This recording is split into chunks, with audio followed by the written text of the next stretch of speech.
However, a clear-cut digital divide has come to the fore related to the access to equipment, electricity, internet, and teaching abilities.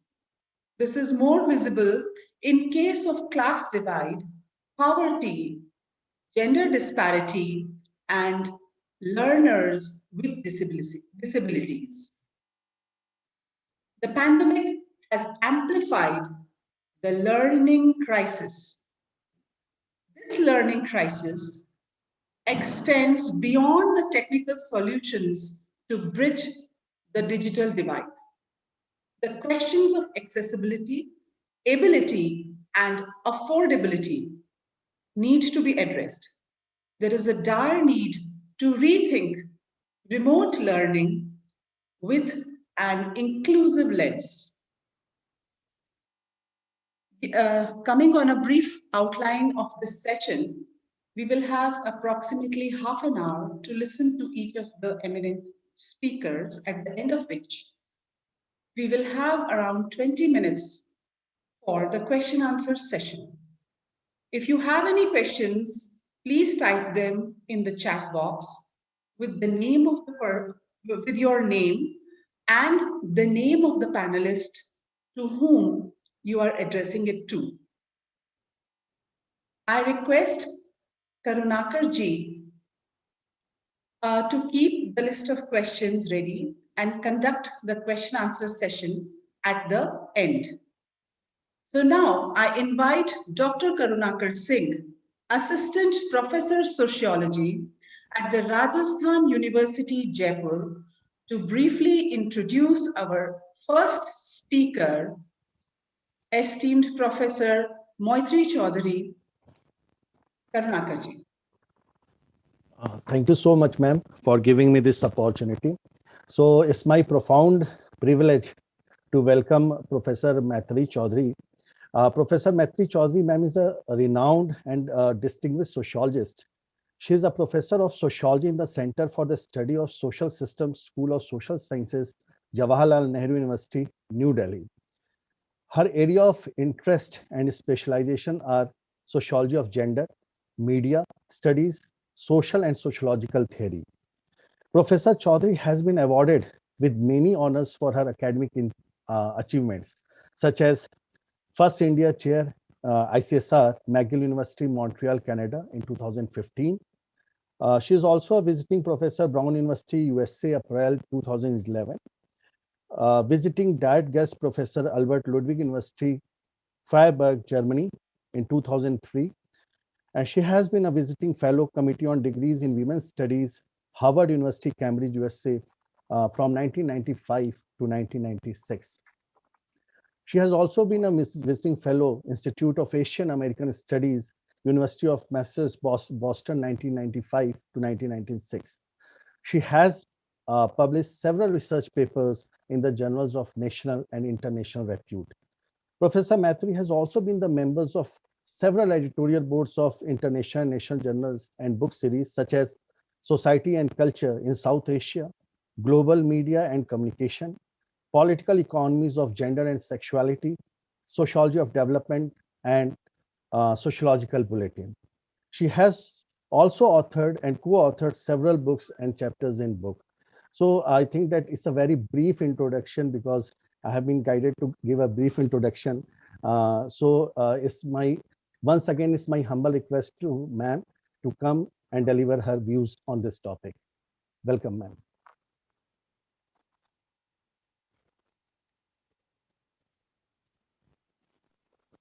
Thank you very much for, I think, a long enough introduction. And, thank you very much for this privilege and honor to be able to be here to address once again the Rajasthan Sociological Association meet. I'm going to speak on a slightly broader theme of education, media, and society. And I take the pandemic as the vantage point from which I speak. So it's a more general than a pandemic specific, but I look at the pandemic as a possible prism through which to analyze society and the questions of crisis. The question which perhaps Supriya had met, that it perhaps the pandemic has amplified the existing crisis, the existing structures and tensions which exist in society. So the topic, as evident, is education, media, and society, pandemic as a vantage point.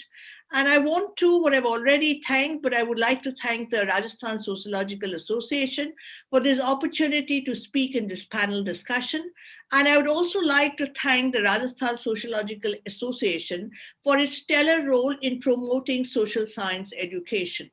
Perhaps the pandemic has brought to the surface again the important need for regions and corners of every part of this country and across the globe to take up the issue of social science education and liberal education more seriously. So thank you, the Rajasthan Sociological Association. The focus of my presentation, there are three major parts to my presentation. Obviously, the parts would be related. I begin with the pandemic as a window of our understanding of education in contemporary times. This is my vantage point. I then go on to raise questions about the challenge to education in our times, though it's more general, but the focus would be India. And the third, liberal education, the social sciences, and sociology. So there are three parts. I begin with the pandemic as our window to our understanding. 1 year after the pandemic, we realized that the ways in which the virus affected us have been deeply determined by our social structures.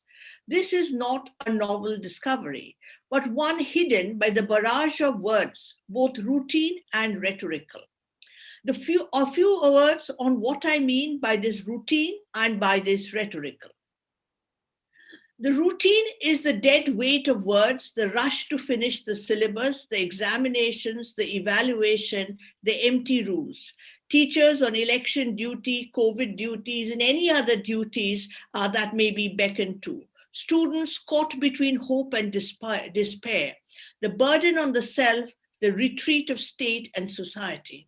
I would like to dwell a little bit on this routine. Every one of us who teach in these parts of the country know what the dead weight of this routine can be.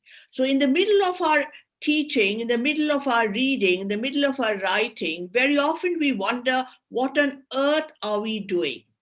The only buzz that we exchange with each other would probably be, how much of the syllabus have you finished? When are the exams? What would be the mode of evaluation? I've had discussions with school teachers who would be called by the principals and ticked off if their students haven't got the requisite percentage in the board examination. A sense of a complete belittling of the dignity of the teaching profession. This routine, I do not have to elaborate because it's everywhere. In an attempt to address this routine, we have more and more rules, more and more performers to fill. So every time I talk to my students who are teaching in different parts of the country, teaching in colleges, they said they have no time. They have absolutely no time because they have to constantly have webinars randomly every time, everywhere. They have to necessarily fill certain kinds of roles which they have been given to by the principal. It gives them no time to reflect, no time to think, no time to do anything but follow the rules. This is something very India specific. I do not know about other countries where teachers are what perhaps would once be called the reserve army of labor, who are drawn on for any kind of duty that may crop up in the country. So it is something which again is the dead weight of routine, the dead weight which takes away far away from any ideas of liberal education, creative engagement, critical education that you may have entered the profession with. The third, the students caught between hope and despair. The students who come to the colleges, comes to the universities with great hope. and then realize that the entire hope, and they come not only with great hope, they come after a series of obstacles in their race to have entered or cracked an entrance examination to be part of an institution. And the pandemic perhaps has put them in complete despair. Within JNU, which is considered a more privileged institution, there have been surveys done which says that if this online education continues, there would perhaps be half the people who may have to opt out, because many of them are research students and they have absolutely no access to any kind of online library, no regular electricity, no privacy of a separate room where they could switch on their mobile phone. In many cases, it's not a laptop, even for doctoral students, but who are being dependent upon the mobile phone for their work. So this hope and despair, which mark the fate of students. Everyone who's listening here would be familiar with the number of suicides. The most telling of this young woman in a very prestigious LSR who killed herself because she just could not cope up in pandemic on online education. Now, this means this has a larger story and a deeper story about the structure of society, and that is the burden on the self. That whatever you are, your failures and your achievement rests on you as the individual. No other person has an obligation. People would mock. And this is something, these dominant ideologies about the celebration of the entrepreneurial self and the denigration of any kind of state social welfare measures or supportive of education as a public good has been in the air or has been in our society globally for the last many decades. But it has now acquired a sense of being the common sense that even within family discussions, people no longer say, but why is not the government doing anything about it? Why is not the society doing about it? The question would then be, why are you not working harder? Why is my neighbor's child being able to crack it and not you? So the entire burden becomes part of the self. I begin in this fashion because I find that pedagogically it's always better to begin with the experiential and then relate it to the structural. Because if I begin with ideology of neoliberalism or the ideology of an authoritarian state, then very often even concepts like neoliberalism or concepts like authoritarian becomes routine. That's one more word to learn, one more word to be learned how to define, one more word which becomes a standard concept within our papers and presentations, but not a concept which prizes open the structures of society. So it is an effort to break that routine, to dislodge the taken for granted, to open up spaces to look afresh. I said that there are two ways that I'm looking at it: the routine, which kills us, and the flourish of the rhetoric. The flourish of the rhetoric is buzz and its consequence. We live in a very wordy world. We live in a world which is flooded by words, flooded by buzzwords, and flooded by images. That occupies our lives, that occupies our consciousness. So if any one of us is asked, what happened during the pandemic? What happened during the COVID? First, the lockdown was announced. Most of us would not refer to our experience.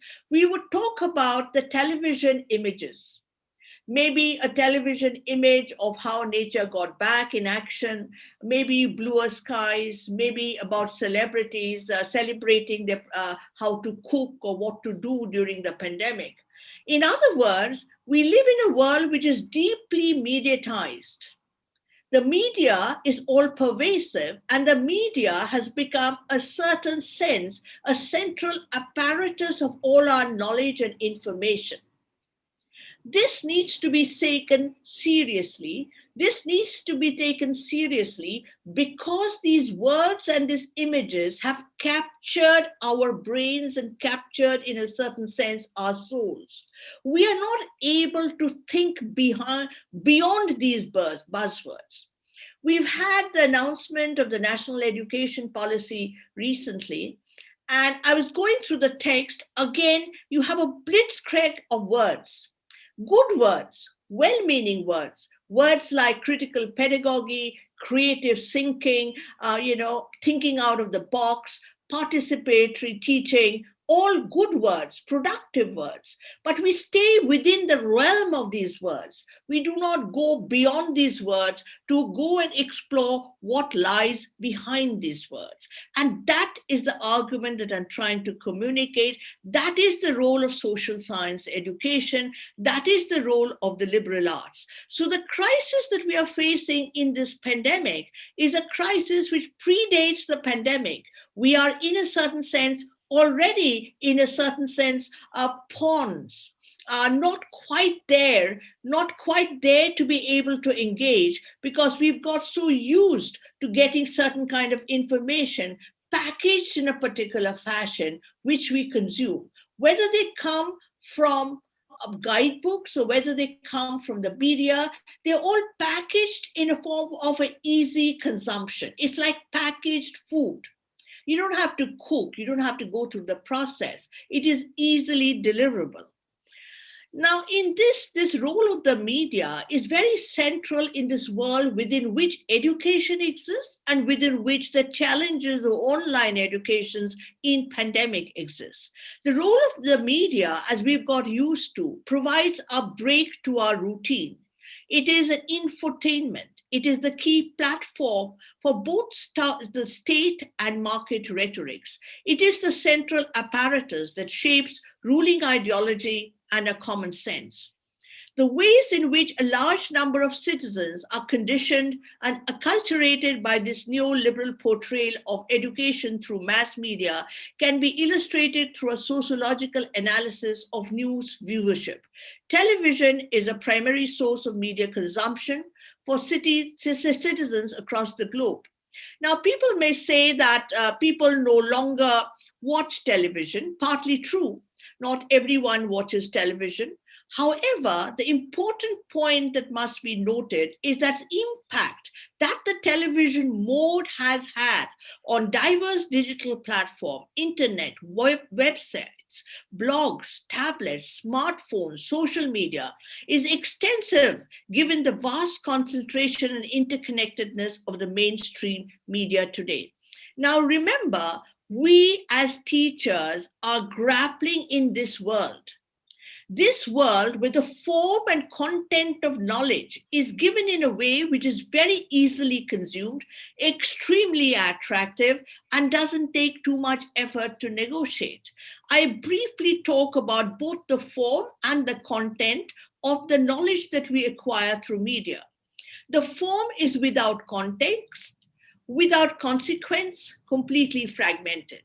News is constructed as pure entertainment, fragmented, without context, without consequence, without value, without essential seriousness. People in our parts of the country would be very familiar that you really don't know which news came first. Very often, on my smartphone, I may get a piece of information thanks to the algorithm, which is actually a piece of information 3 years old. But it has popped up on my telephone only today. I have no sense of its context. I have no sense of its consequence. In our parts of the country, we are very familiar with the role of the WhatsApp and the fact that very often it has been a trigger to very large-scale violences. But we have no idea, therefore, of the consequence. It is fragmented. We do not know where it begins, where it ends. The content is often disinformation, trivial, uncontextualized. And it is put forward in a fashion which is repetitive, which is rhythmic, which is redundant. It's formulaic news. Now, social science knowledge or liberal education ought to be completely antithetical to the idea of anything which is formulaic, because we have been trained to open it up and look at what are these various ingredients which have gone into the making of the final product. But there is no emphasis on the process of knowledge formation. There is no emphasis on anything but the final product. This routine and the rhetoric, which I have highlighted, invisibilizes many things. We do not see many things. In the pandemic, for example, we got to know which celebrity cooks in which fashion and who is mopping her own house. But we forgot that the migrants may have another kind of challenge before them when you had a lockdown which was announced with very little advance notice. So it invisibilizes sections of society. It goes against the notions of any kind of connection between different sections of people who ought to be citizens of a shared society, a shared country, and a shared world. Today, this media and a kind of emptied out social science knowledge for many decades now has led to a making common sense of neoliberal ideas that it depends upon me whether I'm smart or whether I'm dumb, whether I'm successful or whether I'm failure. An idea of authoritarian populism, new meanings of democracy, that if there are more of us, then it is the more which matters, not the content which matters. If there are more of us, then our views are right because there are more of us. These ideas have percolated to every part of society. They've become part, unfortunately, very often, of the deepest structures of our subjectivity. The facades of society, which we social scientists are supposed to break through, the inaudible voices which social anthropologists and sociologists are supposed to capture, the inaudibles of the marginals and excluded, we do not hear. We are unable to hear because we are deadened by routine and rhetorics. We are caught in the crime thriller fiction that did the migrants really, were they really in distress or were they making it up? We've had absurd discussions of this nature. Now, the pandemic, therefore, as Supriya just mentioned right at the start, is that crisis which has suddenly exposed the vulnerabilities of society. This pandemic, therefore, is not just a medical phenomenon. To study this pandemic is to understand society's structure, its standard of living, its political priorities. Therefore, this opportunity, the unintended consequence of the pandemic, that pause, think, let us go back and see what is it that we did wrong or what is it that we did right.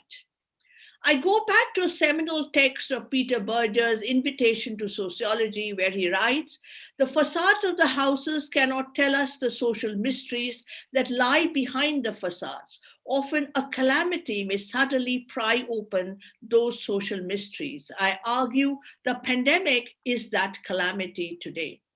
But for us social scientists, these facades must be penetrated. Those who have experienced wartime bombings can recollect the startling morning sight of a house hit by a bomb during the night, neatly sliced in half, the facade torn away, and the previously hidden interior mercilessly revealed in the daylight. But in most cities that one may normally live, the facades must be penetrated by one's own inquisitive intrusions.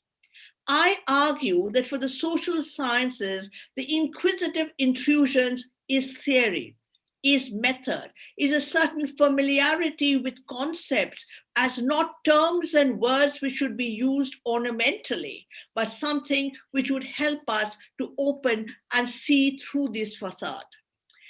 There are historical situations in which the facades of societies are violently torn apart, but the most incurious are forced to see that there is a reality behind the facades all along, that there was this inequality that we had papered up. And to do this, we have to navigate through reigning ideas, prejudices, stereotypes. We are so filled with stereotypes, ideas, and prejudices, which the media pumps into our consciousness every day, that we can only observe through those prejudices, ideas, and stereotypes. This is not a very novel argument that I'm making. Durkheim in Rules of Sociological Method says precisely this, that we have to get rid of idols, take up these concepts, define what we see as social facts, understand the theory of social facts, look at it from the touchstone of something which is general, observable, and resist if you challenge it. Look at the idea of perception and observation. Very often people say that we in this blur of the routine, examination, syllabus, people would think theories is something which is meant for the elite. It is something that people will not have time to do. Everybody has time to do with theoretical. It perhaps depends on us teachers of how do we engage with it. We have to engage with the theoretical because there is no pre-theoretical. There is no way by which we can look at this reality without the ideas which we already have, without the prejudices which we already have. And the only way to challenge it is not an alternative sets of ideas and prejudices, but theories and concepts which can interrogate it. Theory in the sociological perspective, it provides the tools and skills for seeing through. It peers through the buzzwords and preconceptions because there is no myth. The myth of the pre-theoretical is a myth. The mind is never an empty slate. And especially in a mediatized world, it is definitely not an empty slate. What did the pandemic crisis show and how did we see it? If we go through some of the buzzwords of the pandemic, we probably can clearly see what I was trying to say, the words, the images, and the reality that we have to peer through. Stay home was the buzzword, stay safe. And if you looked at gender, we all know by now domestic violence increased globally. So the home was not particularly safe. Social distancing became a buzzword, and then people said not social distancing, but physical distancing.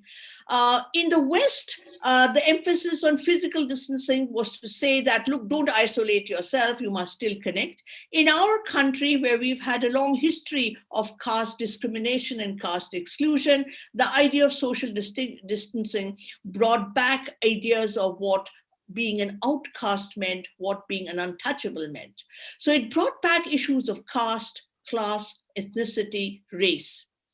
Now, look at another buzzword, the new normal. And what we meant by the new normal, how we eat, how we learn, how we shop, how we exercise, how we spend our free time. The buzzword was the new normal. But the question is, was it the new normal? In a certain sense, if race still mattered and caste still mattered and gender still mattered in the new normal, then obviously there was a deeper, older normal, indicating the vulnerabilities of our system, which we have to address. The new normal said work from home, housework. But in our country, the housework became a very big issue because large sections of the Indian middle class homes outsource their housework. And we've had advertisements, interestingly, of an atta maker on social media who brought back this deeper structural powers and privileges to play. The first part of the advertisement showed that, look, don't let your maids knead the atta or dough by hands.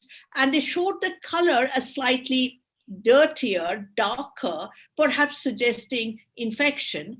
And then you say, why do you want to depend on others to mess up your atta or your bread? So now use technology.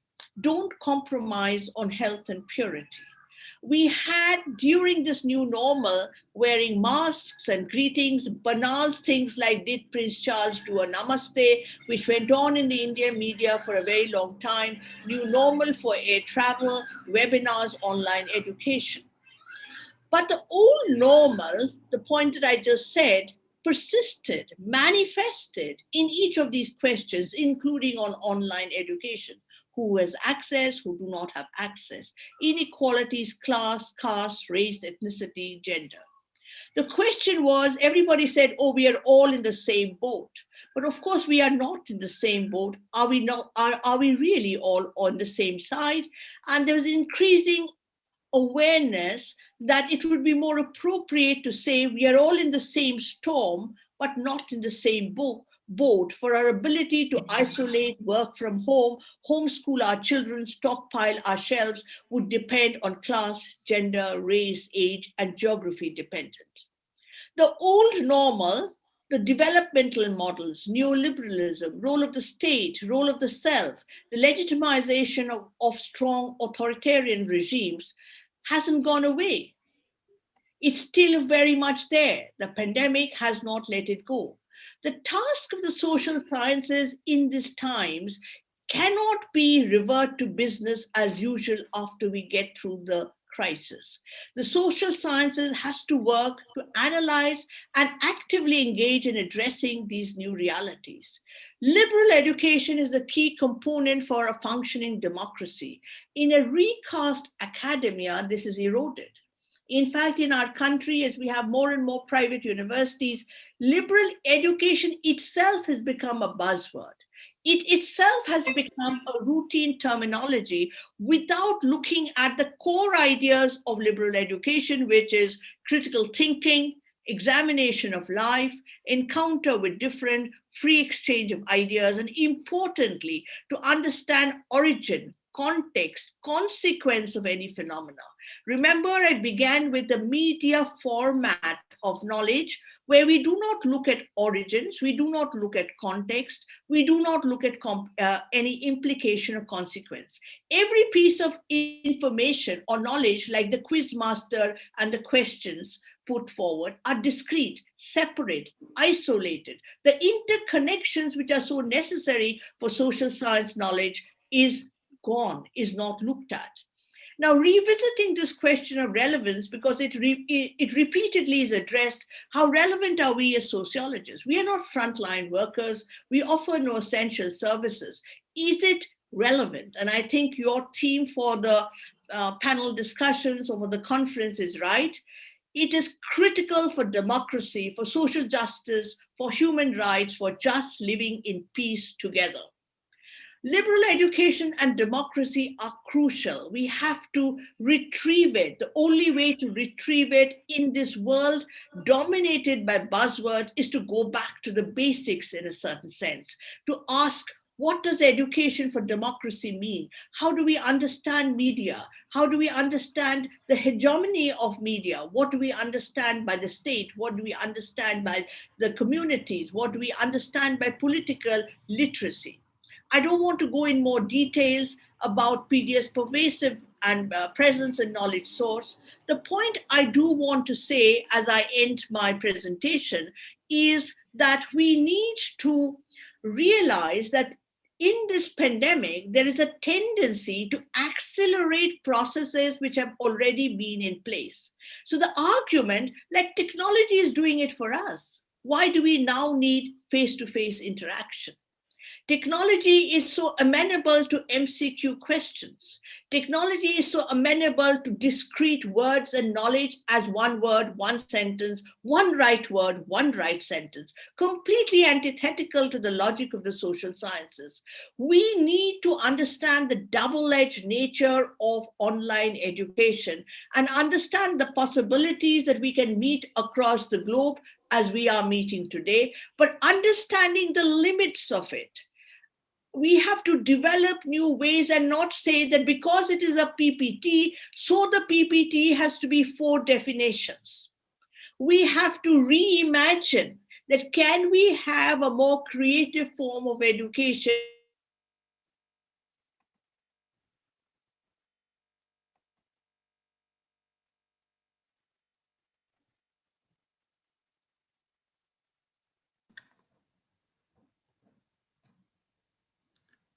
I think we lost our connection.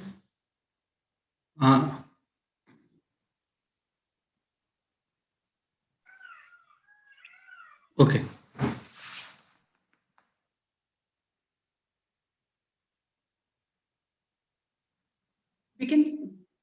We can see her photograph, but she's joining back, I think. Okay. Just give her some minute. Few minutes. Ma'am, please unmute yourself. We can see you. Okay. Yes. Yeah, we can hear you also now. You can hear me? Yes, ma'am. Okay, fine.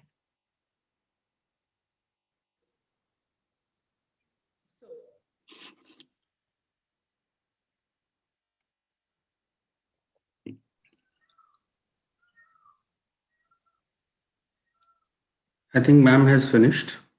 Okay. Thank you so much, ma'am. It was a pleasure to hear you after so many, after last year. We were looking forward to hear you on this issue.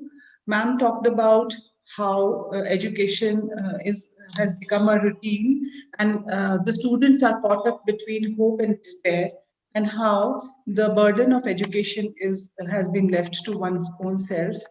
How state and society has retreated.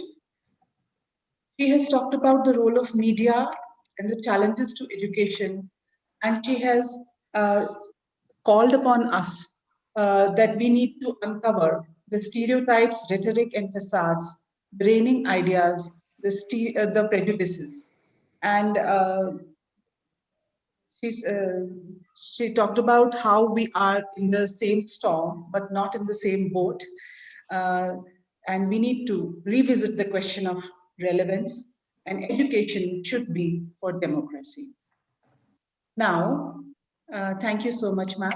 Now I request Karunakarji to introduce our next speaker, Professor Manish Thakur from IIM Thank you so Kolkata. much, ma'am. Once again, it's my great privilege to welcome Professor Manish Thakur. Manish Thakur is a professor at the Public Policy and Management Group, Indian Institute of Management, Kolkata. Previously, he was a lecturer in sociology at Goa University, and Professor Thakur has been a fellow at the Institute of Advanced Studies, Shimla, from 2011 to 2013. He has published more than 30 research papers in professional journals and edited volumes. He has also authored and edited 3 books.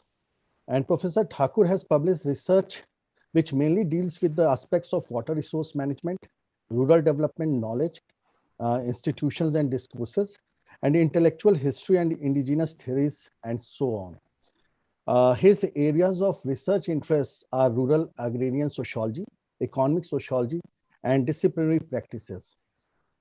Dr. Thakur is the recipient of 3 prestigious awards, like Dr. V.K.R.V. Rao Award in Social Sciences in 2014, Professor M.N. Srinivas Memorial Award for Young Sociologist 2007, and Professor Radha Kamal Mukherjee Memorial Award for Young Social Scientist 2002. So, sir, with this brief introduction, I would like to invite you for your today's talk. So, welcome, sir. Yeah. Thank you so much for your kind words and such a glorious introduction, which I'm sure I don't deserve. But at the outset, I would like to thank Rajasthan Sociological Association, and in particular Tribhuji, its dynamic secretary. When he called me up, I could not say no because I did not want to appear to, to act pricey. I told him that I have no expertise in this area and I will not be able to contribute to your panel. But if I am here in this panel, it's more because of his kindness and affection than any proven expertise in the field of education that I have or ever had. Now, I'm afraid after having heard Professor Chaudhary, and I was pleasantly shocked because I was not expecting her to have made this PowerPoint presentation, some 36 slides. So that has instilled in me a sense of inferiority complex because I have no PowerPoint to share with you. I have a set of disjointed, rambling thoughts. If it does not add any value to the panel, then the blame, you have to blame Tribhuji and you have to forgive me for that. But in a way, that has also, Professor Chaudhary's presentation has also made my task less difficult because she has given us such a wide canvas and she has, in a way, alluded to so many things despite having only half an hour, that now we have a framework, and some of the things that I wanted to say, she has already said it. So I have very few things to say actually. But that apart, I would like to begin with her, I think this her play with these two words, that the routine and the rhetoric. I did not have these words in my mind, but when I was thinking of this panel, I was thinking of how this digital divide had become some sort of rhetoric for us for quite a long time. The well-meaning people have been talking about digital haves and have-nots, but it was at the level of rhetoric so far, that there is digital divide in this country. And today, Professor Chaudhary did not tell us, of course, in direct way, but of course she mentioned that how this digital divide, in a way, is part of what she likes, or she is fond of saying intersectionality, that it's linked to caste, class, gender, ethnicity, race, and many other things.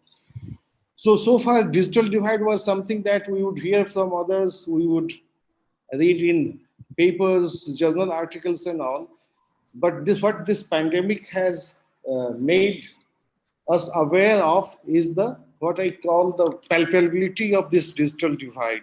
For the first time in the media, again, with due respect to Professor Chaudhary, the same media which keeps bombarding us with these images, the same media also showed us that how so many children in so many remote corners of the country, they are going to climb a tree, or they are going to the so-called thatched roof and trying to get signals so that they can have their online classes. So this pandemic, this vantage point of the pandemic has made us acutely aware of the digital divide that we knew that is there, but we did not want to confront. So these media images have brought the images of that digital divide in our drawing rooms as part of our everyday conversation. So far, we had not anticipated these flip side of digital divide. In fact, I have always heard, and I always used to say, that in India has seen only one revolution. The revolution that many radicals wanted to bring about never came to us, but the one revolution that did reach us was the revolution that Sam Pitroda, along with Rajiv Gandhi, brought to us, the digital revolution. But now we have come to see the limits of that digital revolution, and these media images have actually acutely made us aware of those images. Now, coming back to the main point of what does a pandemic do, or what has this pandemic, what we call Corona or COVID-19, has revealed to us, and what can we learn as students of social sciences from this pandemic.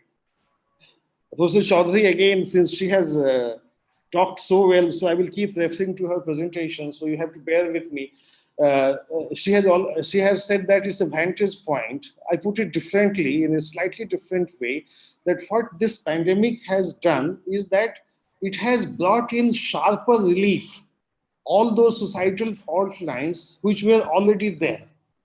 So it's not that it has created a new type of societal fault line or a new type of divide. It has merely rendered them more visible and more accessible to most of us.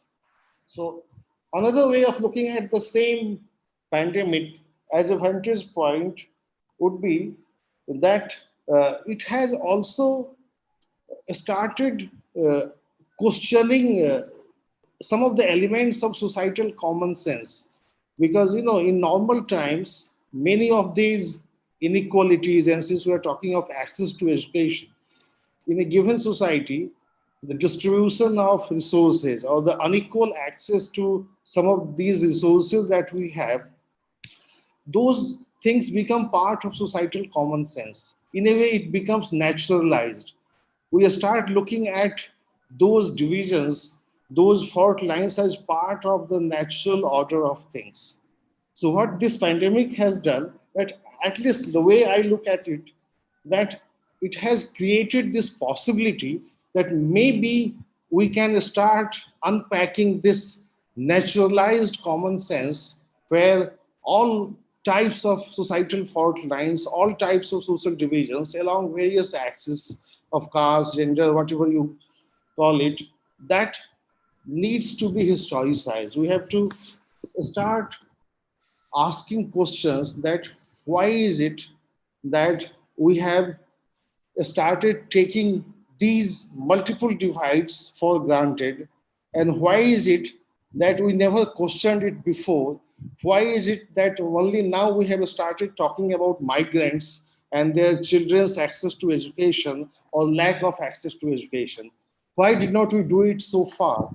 What had stopped us from seeing their lack of access even in so-called normal times and not in extraordinary abnormal times that right now we are supposedly passing through? So that brings me, so this way, that way, I mean, I think that this pandemic has one, this unanticipated consequence that Professor Chaudhary referred to, that this has this key takeaway that maybe it offers us a moment when we can revisit some of our own taken for granted assumptions, or maybe some of the mechanisms which have helped us naturalize the big word called social inequality so far. So maybe we should go back to the grand narrative of social inequality and looking at some of its constituents in the light of the pandemic. Now, this takes me to the next issue. And for this august audience, I need not remind you that whenever we talk of education, we do talk of social stratification. You can call it sociologism of the high order, but at least whenever we think of access to education, including online education, we have this idea of social stratification and how this social stratification impinges on our access to education, how it creates privileges for some, or how it excludes some others from those privileges which education in general brings to us. So here, what I'm trying to say is that we need to again relook at this binary of privilege and how certain groups and certain communities get excluded from those privileges. So far, we knew that what were those structural bases which excluded those communities from these privileges. Now the pandemic has added one new component to this exclusionary process, and what I call this, this is the access to the online resources. And here I don't mean by online resources only access to computer, access to laptops, access to network connectivity and things like that. All of us have read our own Pierre Bourdieu and his different forms of capital. And we are aware that these forms of capital are not distributed in an unequal fashion. And when Bourdieu is writing about the French society and the French context, he particularly mentions that how in France, some of the grand écoles were created to create that sort of exclusive privilege for some sections of French society. So in our case, we have to see, for want of a better word, that who are they who do not have this ease of access to this online virtual world, and does this denial of access or does this lack of access deprive them of certain forms of capital which are valued more in a contemporary society, which are valued more in our society? So the issue of online education, or the theme of the panel, at least for me, it's not merely a question of infrastructure. It's not merely that you can just bring in some extra technological advancement, you expand the bandwidth, or you distribute few more laptops and tabs and things like that, and then you will plug or you will address this problem. And as an aside, this also makes me to talk of different sorts of commodities which get connected with political culture of India. As I was thinking about this, the access to tabs, access to laptops, access to dongles, and many other things that give you data connectivity. And in some parts of the country, the ruling classes have started distributing those things. If you read the media reports, in many places, they are distributing dongles, they are distributing tabs, they are distributing some of these things. So there was a time when people would distribute sewing machines. Maybe those who are interested in gender, they have written a lot about the distribution of sewing machines immediately after independence. So this is a long journey of different types of commodities in the post-colonial history of India, where from the distribution of sewing machines to bank loans to land pattas, we have reached a moment when some of us, the members of the ruling classes, would have photo ops for distributing laptops and dongles and not televisions and many other things. So maybe some of us can look at that, how the contents and the symbolic effects of these commodities undergo changes depending on the times we live in, or depending on the different types of transformational journeys that a society undergoes through. And another point that already, again, whatever I say has already been said by Professor Chaudhary, so that puts me in a very awkward situation too. But anyway, by way of repetition, I want to say that, again, so whenever we think of, there is a term in the theme of the panel, that inclusivity, if I remember.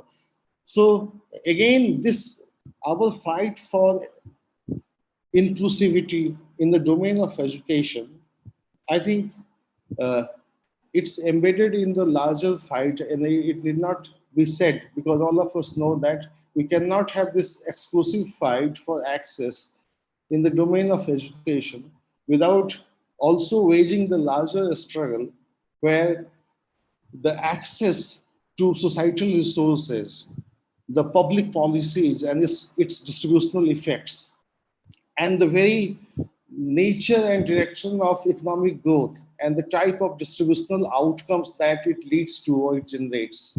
So the educational outcomes, or the issue of access or non-access to education, all these things are part of those larger struggles that this education is part of. And that's why, for me, what it would mean is that somehow we have to, when we talk of inclusive education, it necessarily means that we have to talk of the larger struggles that are going on in our society, or that go on in any society at any given point of time. The struggles which are about altering the allocation of resources, or the different types of mechanisms that allocate resources among different groups and communities. That's what social stratification is all about. So in that sense, any conversation about access to education or lack of access to it turns out to be part of a larger political struggle. It's deeply political in that sense that it's linked to not only the critical thinking and liberal education. You have just heard that how it's linked to the larger democratic processes, the robustness of those democratic processes and things like that. So that would also mean that all of us who are here in this panel, we have to take these conversations about access to education beyond these conferences, workshops, seminars, symposia, and things like that. And we have to seek alliances. We have to seek alliances with other types of struggles. We have to seek solidarities with other types of struggles outside the classroom, outside the academic institutions, privileged like JNU or not so privileged like many others, or even you can include IIM Calcutta in that privileged set of institutions. So we have to take those struggles to these different arenas, these different sites, and see that how the larger, what these days postmodernists dismiss as the grand narratives of equality, nation building? Can we bring them back with a different semantic content, with different symbolism? And can we link it up to struggles in different domains?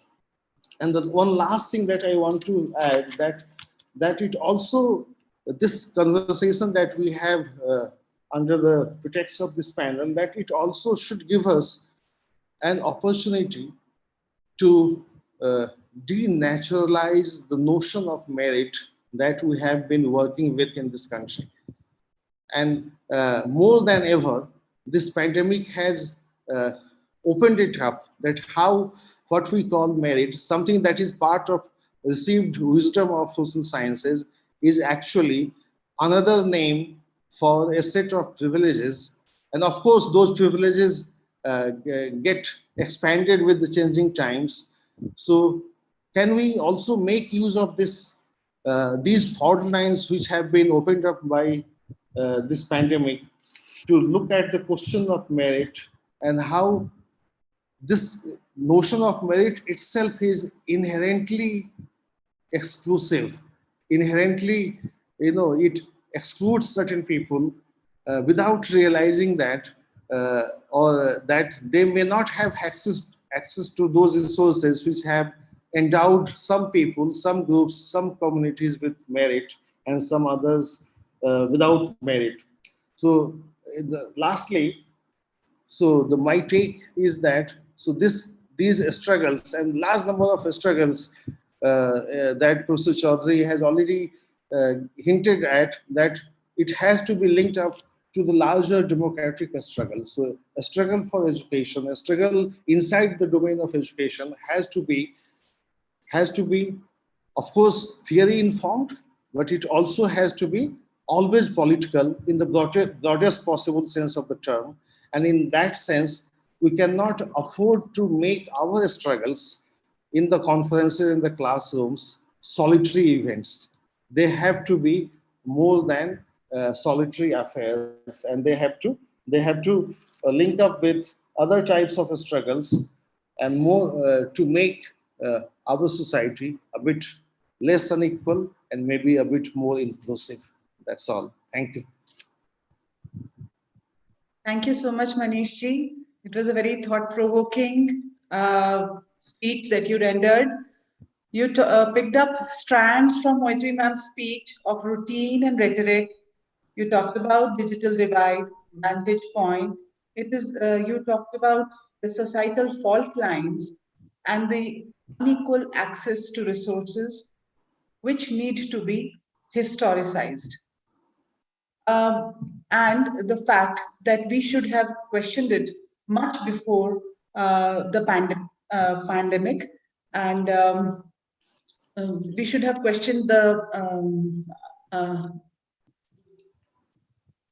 um, unanticipated consequences.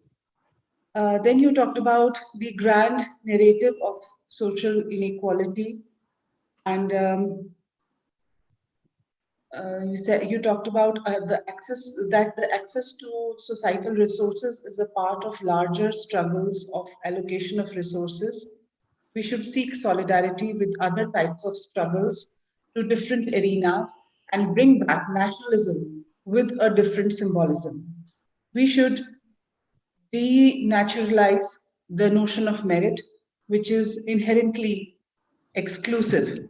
And our struggles should be more informed, political, and not merely solitary. Uh, Thank you so much. And now I request Karunakar to introduce our third panelist, Dr. Radhika Menon. Thank you, ma'am.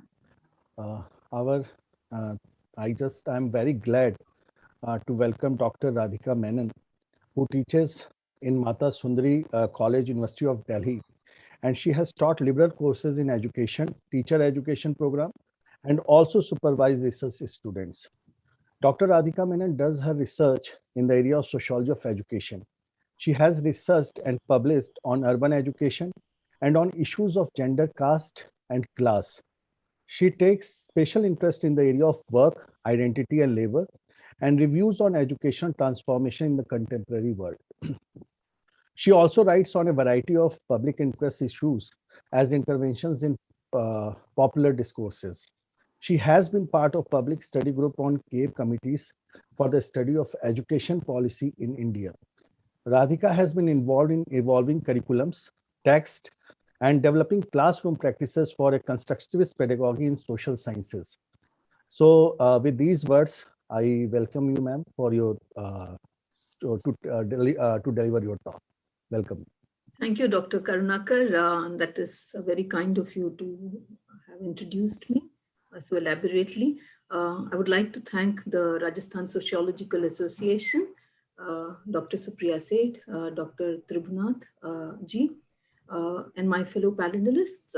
I have the unenviable task of actually speaking after Professor Maitri Chaudhary and Professor Manish Thakur, because they have actually elaborated a lot of things so eloquently about what the pandemic has done, how it has unfolded in our lives, and also the continuities from the pre-pandemic era to the current times.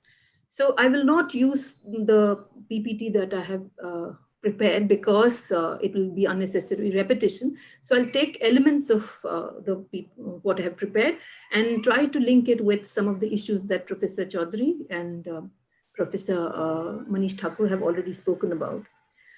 Professor Maitri Chaudhary has referred to of us being in the same, the claims of being in the same boat, but actually how we are not, and how we are actually in the same storm. I'll take upon that and try to elaborate it through some examples from education, in which I have a little more, in which I work. And also I'll take upon this idea that has been proposed by Professor Manish Thakur about this denaturalizing the idea of merit, and try to see how it has far from getting deconstructed, what it has kind of crystallized further in the pandemic period and through educational processes. So I'll try to primarily speak about these issues. There are some things that I will dwell upon a little more. For instance, this entire idea of education getting disrupted, this needs a little unpacking, because what is often discussed in the realm of education is that disruption has happened with reference to the schools and the school rhythms, but there is something more to that. And I'll also speak about the kind of differential impact that has happened, and also look at how there have been different kinds of adaptation to this disruption in what Professor Chaudhary calls the routines. But how this disruption, how adaptations have happened, and how there is a differentiality to that. And I also talk about, say, for instance, what kind of inclusion are we talking of, and how is it unraveling at the moment. So if we look at the idea of, say, disruption, it is one, of course, the school routines have got shut down, since last year, and the examinations have got postponed, and we have been held in different manner. And this is something in India, with so much of emphasis on examination as a validation of learning. This is the gravity of a problem was already set out, how the pandemic was going to affect school education. If we look at, from across the world, we also know that about 32 crore young school children were affected by the school shutdowns, according to the UNESCO statistics. And by January 2021, we found that India became one of the countries with the longest weeks of school closure, which is about 47 weeks, and a countrywide school closure. And this, and in this, we are sharing space with countries like Angola, South Sudan, and Iraq. So the thing is, there has been a considerable period of school disruptions into the routines and the rhythms and the cycles of the school. But this is not only in terms of educational schedules and rhythms of school cycles. What we also find is that school life and school education has been and education in general has been affected by a ripple effect of disruptions in other areas as well. The pandemic has led to a disruption into what one can call the disruption of the cultural aspects of our lives. For instance, in terms of going out, playing, interacting, socializing, children going, meeting friends, going for tuitions, sharing notes with friends, visiting places, all that kind of contributes to a child's learning.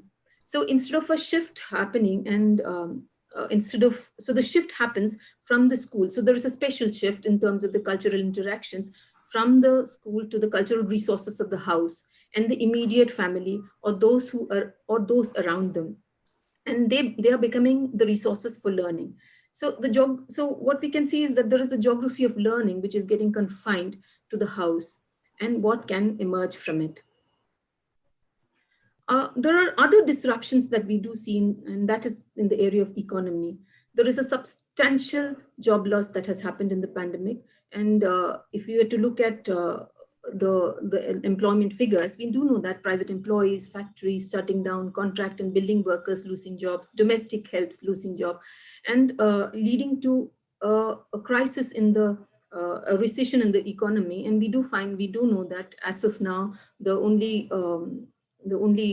sector of economy which is kind of still is afloat is the agrarian economy, which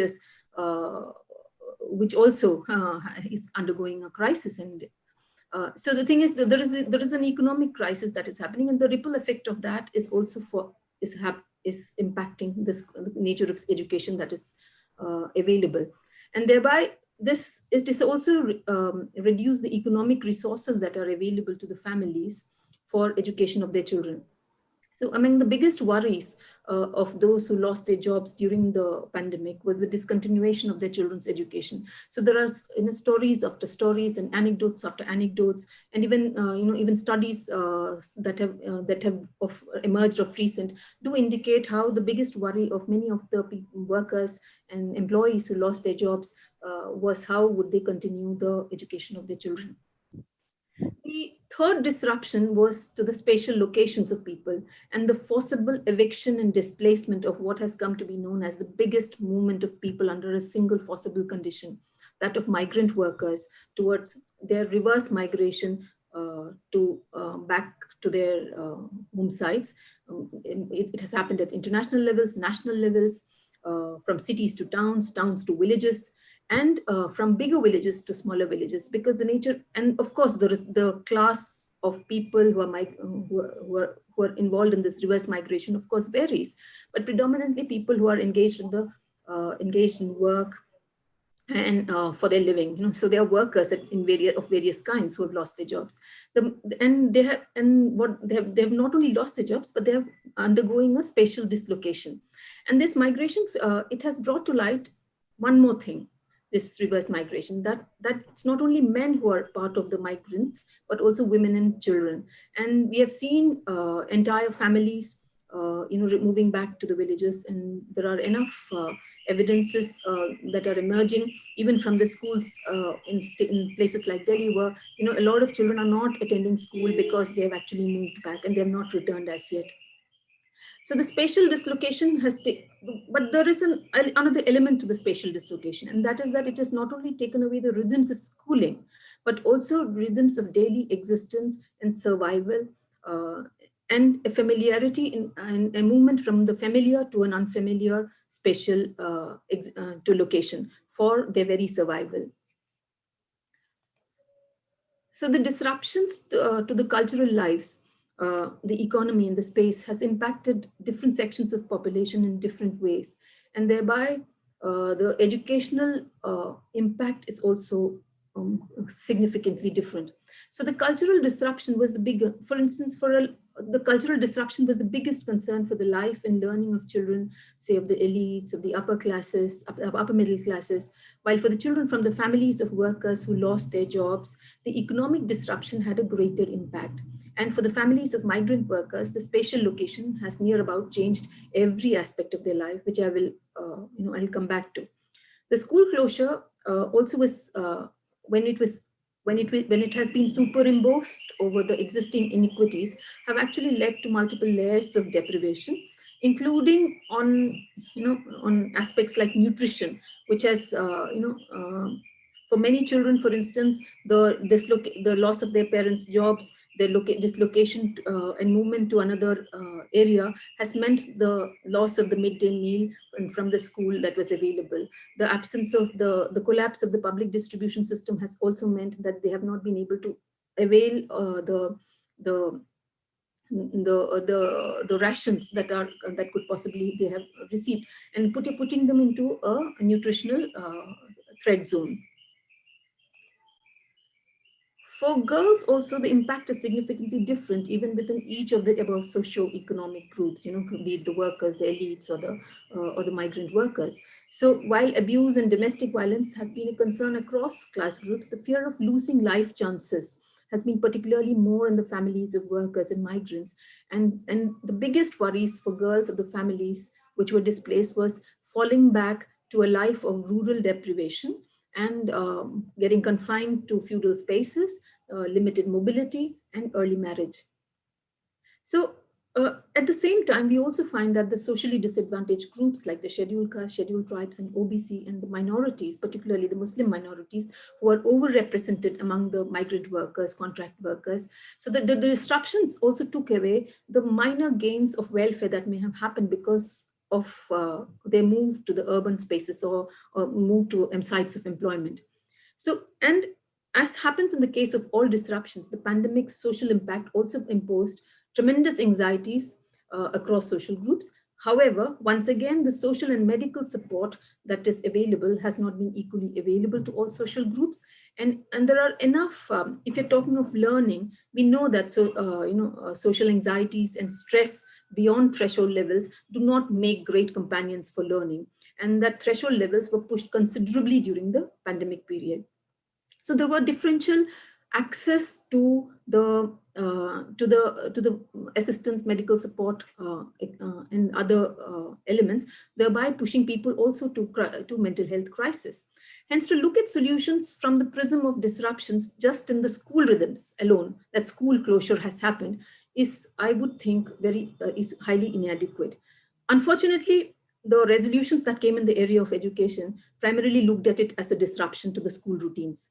And the solutions that came forth also, was primarily keeping in mind just the school rhythms being disrupted and the cultural,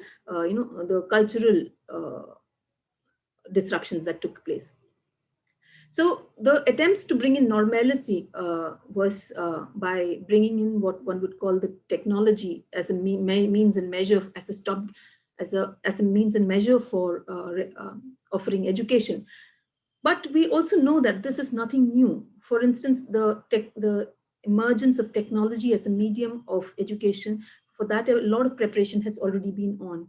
The resolutions of access, for instance, through technological means has already been posited through mobile technologies. If you remember, there was this advertisement of mobile operator Idea, who said that, this was many few years ago, and it showed how if you through a mobile phone, teachers could be dispensed with and you could reach far further away areas. So access was being tried to be filled in through technological forums and platforms. And we also have, for instance, the tutorial and add-on courses being proposed through educational companies like Byju's, one of the highest valued educational technology firm. Interestingly, just a year before, the pandemic, Byju's had also raised considerable amount of venture capital to become one of the highest valued educational technology companies.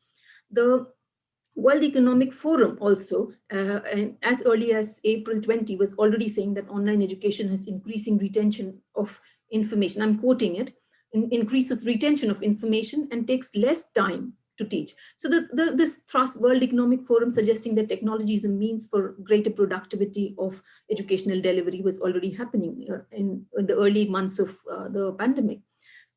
What is how the methodological issues of this claim I'm not very sure of, so one will have to look at it and critically look how much of that is true. But in India, the educational companies have been advertising the academic support through digital media even before the pandemic. So for instance, there have been many measures of offering education in this period through language apps, virtual tutoring, video conferencing, online learning softwares, and there has been a significant surge in its usage during the COVID-19 period. What we do notice then, hence, is that there is a social readiness and a schematic awakening of activation of a resolution through technology that was already happening prior to COVID, the pandemic. So the ideological receptiveness to certain dominant ideas of technology has been facilitated in this neoliberal period with the active role of big technology companies in policy formation. For instance, we have the presence of technology companies within even Indian education policy making has been there. For instance, even if you look at the last few policies, I will not name those the companies that have been there, but their presence is clearly visible in each of the policy documents in education that has been that has emerged, including the new education policy of 2020. So this computer or the smartphone as a teacher and the computer and smartphone as a school was something that was, that is, however, schematically closer to the what one would call the global middle classes, including the Indian global middle classes, who in the course of the neoliberal era has aligned its educational interests with the educational interests across boundaries. So what happens, what is learned across in Europe or in America or in Australia is also what the global, the Indian global middle classes also aspire for. And to a large extent, there is a lot of work which has already been done in this area, but they have already, the middle classes have to some extent seceded I'm talking by middle classes, I'm talking of the global Indian middle classes, who have seceded their interests from the educational interests of the larger Indian population through school stratifications. And we know that there is an entire tier of schools that exist, from the international schools to the panchayat schools. There is a huge, there is at least a 13 level tier system that exists, and there could be more in the recent, but the thing is 13 tiers have already been identified. And what we do notice is that there is a hierarchy amongst them. And in each hierarchy which is higher up, there is an attempt to reproduce privilege. And so this situation exists already. The pandemic also saw, for instance, the corporate technological giants immediately responding to the COVID. So, for instance, Google immediately, increasing its investments and expanding its infrastructure. Or, in fact, most of the educational technology companies increased their infrastructure and increased their, cloud capacities, and so that the servers won't collapse. So they were kind of prepared to respond to the crisis of the COVID. The investments also have, as I have mentioned earlier, has been considerable and have increased, as in the case of the Byju's. Though at the same time, what we do notice is that the state response, has been in the post-neoliberal period has been that of reducing expenditure in all kinds of welfare areas, including education. And this has meant reducing the teaching strength. This has meant rationalizing of schools. Rationalizing means basically merging of schools and shutting down of schools which are seen as unproductive because they are in far-flung areas, offering education to, say, children of Adivasis, children of, children staying in far-off locations. And there has been also a parallel budgetary cuts that have happened alongside. Because technological solutions were seen to provide, seen as providing greater access as compared to, say, opening of new schools. And we see a reflection of that also in the new education policy of 2020, including where we now know that the technological solutions is not going to be a stopgap arrangement, but it is going to be a sort of permanent solution. And in fact, a policy means the next, going by the last policy 30 years. So this policy, without any changes, would imply that it's also going to have a long-term impact on what kind of education is going to be rendered in schools and colleges. And technology is going to be certainly the way. I am not stating that technology is not the way to education, but what I'm just trying to point out is the preparedness that has already been there, say by the companies as well as the global Indian middle classes, as to adapt and adopt a certain kind of education system, which they have already got familiarized with and have got comfortable with, while a large section of others have not been prepared for it. The adaptations, of course, has varies across social locations, and some people have been more prepared to make the transition to technological mode of schooling and learning. And for them, classes, and we do note that in this period, schools, classes have been 100% in some of the for children who come from elite and urban backgrounds. They've been busy. I was just looking at, say, for instance, one of the videos of a 5-year-old child had uploaded onto into the United Nations website, who studies in an international school, and the young child is kind of prepared and confident about what how education could happen. That confidence comes from a certain class and social location, and what we do find is that the middle classes, the global middle classes particularly, have learned new technological skills. They have used this COVID lockdown period to upskill themselves. They are more busy than before. Professor Chaudhary mentioned about the business. The business is, of course, much more, say, for instance, for people who retain their jobs. What we do find is the retaining of the skilled middle class workers through new modes of interactions has near about been achieved. And as far as companies are concerned, this is a grand success, because they're looking at primarily, say, for instance, a company like Baidu is looking at, say, 5 to 10% of the class taking up some of these courses. But what does it mean for the other 95%? That is not for market to decide, but the state has to take onus and responsibility for it. But we'll see how much the state has taken responsibility towards that. However, what we do find is that there is a great variation, even say when technology has been adopted, even say from within the classes which have got access to technology, there is a considerable variation in the interaction and experience with that technology. What passes off as online education is quite drastically different between classes. So there would be children who would have live interactions, and there would be children who would have, say, receive it, say, through WhatsApps. They would have something called the WhatsApp schooling, even in, say, places like Delhi, which is a metropolitan city capital of the country with 4G connections, except for periodic cuts because of political reasons, which have happened as in the recent times.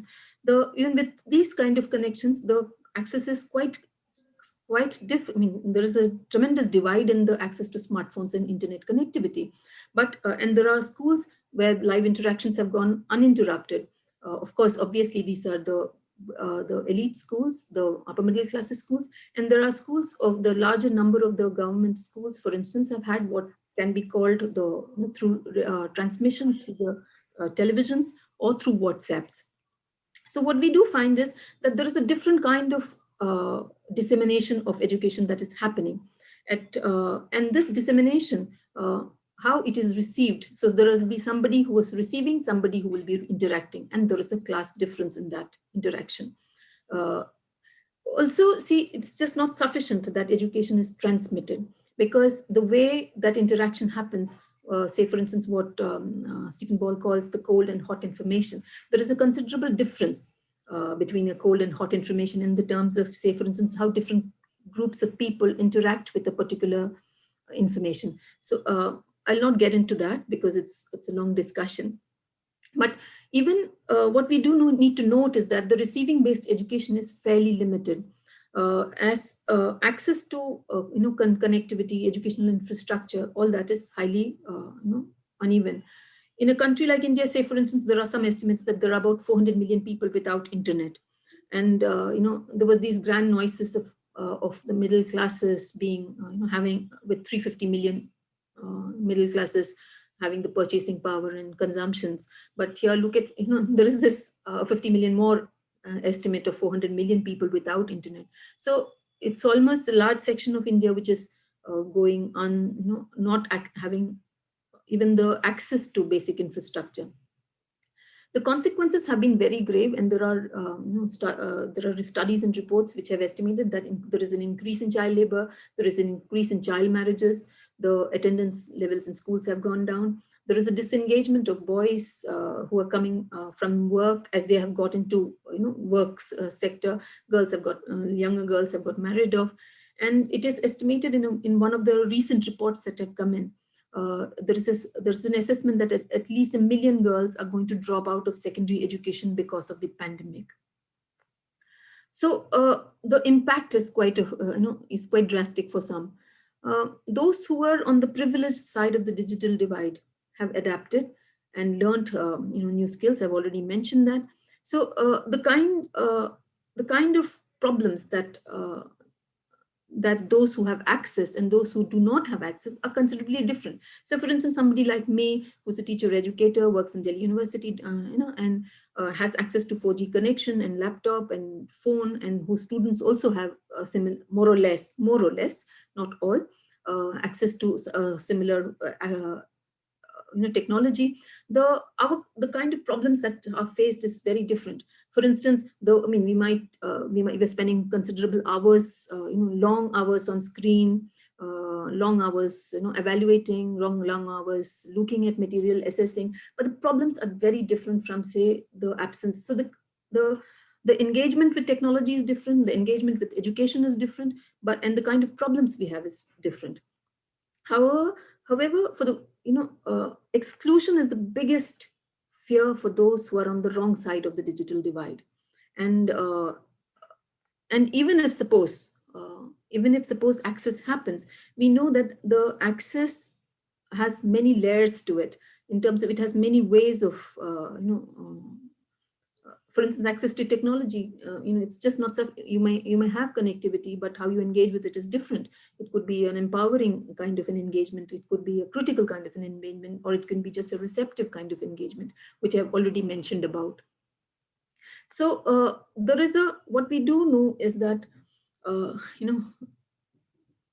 the social interactions of the classroom and learning has changed considerably in this period. And learning, how can learning be the learning through technological mediums and the learning through so face-to-face interactions? They are not really the same, because there is a different kinds of sociality to the interactions, and this sociality has a greater impact on those who are excluded. Professor Thakur had referred to Bourdieu, and the habitus of the upper middle classes gives them the capital. They're embodied with in their daily interactions, and they have the resources for that, and there is a for those who are lower down the social hierarchies and groups, the kind of social and cultural capital accumulation, whatever little happens within the school spaces, as new networks are formed, so the possibility of that has there is a chances of getting excluded from that. Even earlier we used to say that, even those of us who have engaged with distance education students, as well as those of us engaged with regular program students, we know that the distance education students come from a certain, the social profile of the students are different, and they required a tremendous amount of input and interactions from teachers. But the thing is, today what we see is a shift of the regular school also, particularly for those who are coming from the disprivileged backgrounds. They are moving, even if they're in regular schools, they are actually becoming now increasingly part of the distance programs.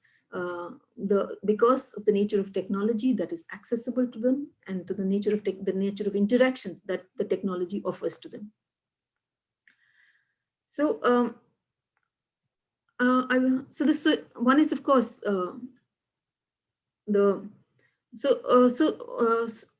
yeah. So I will skip some of the other things that I wanted to speak about. But what we do, what we can notice is that, so who is going to be, so the question of inclusion, who is going to be ensuring that's inclusion?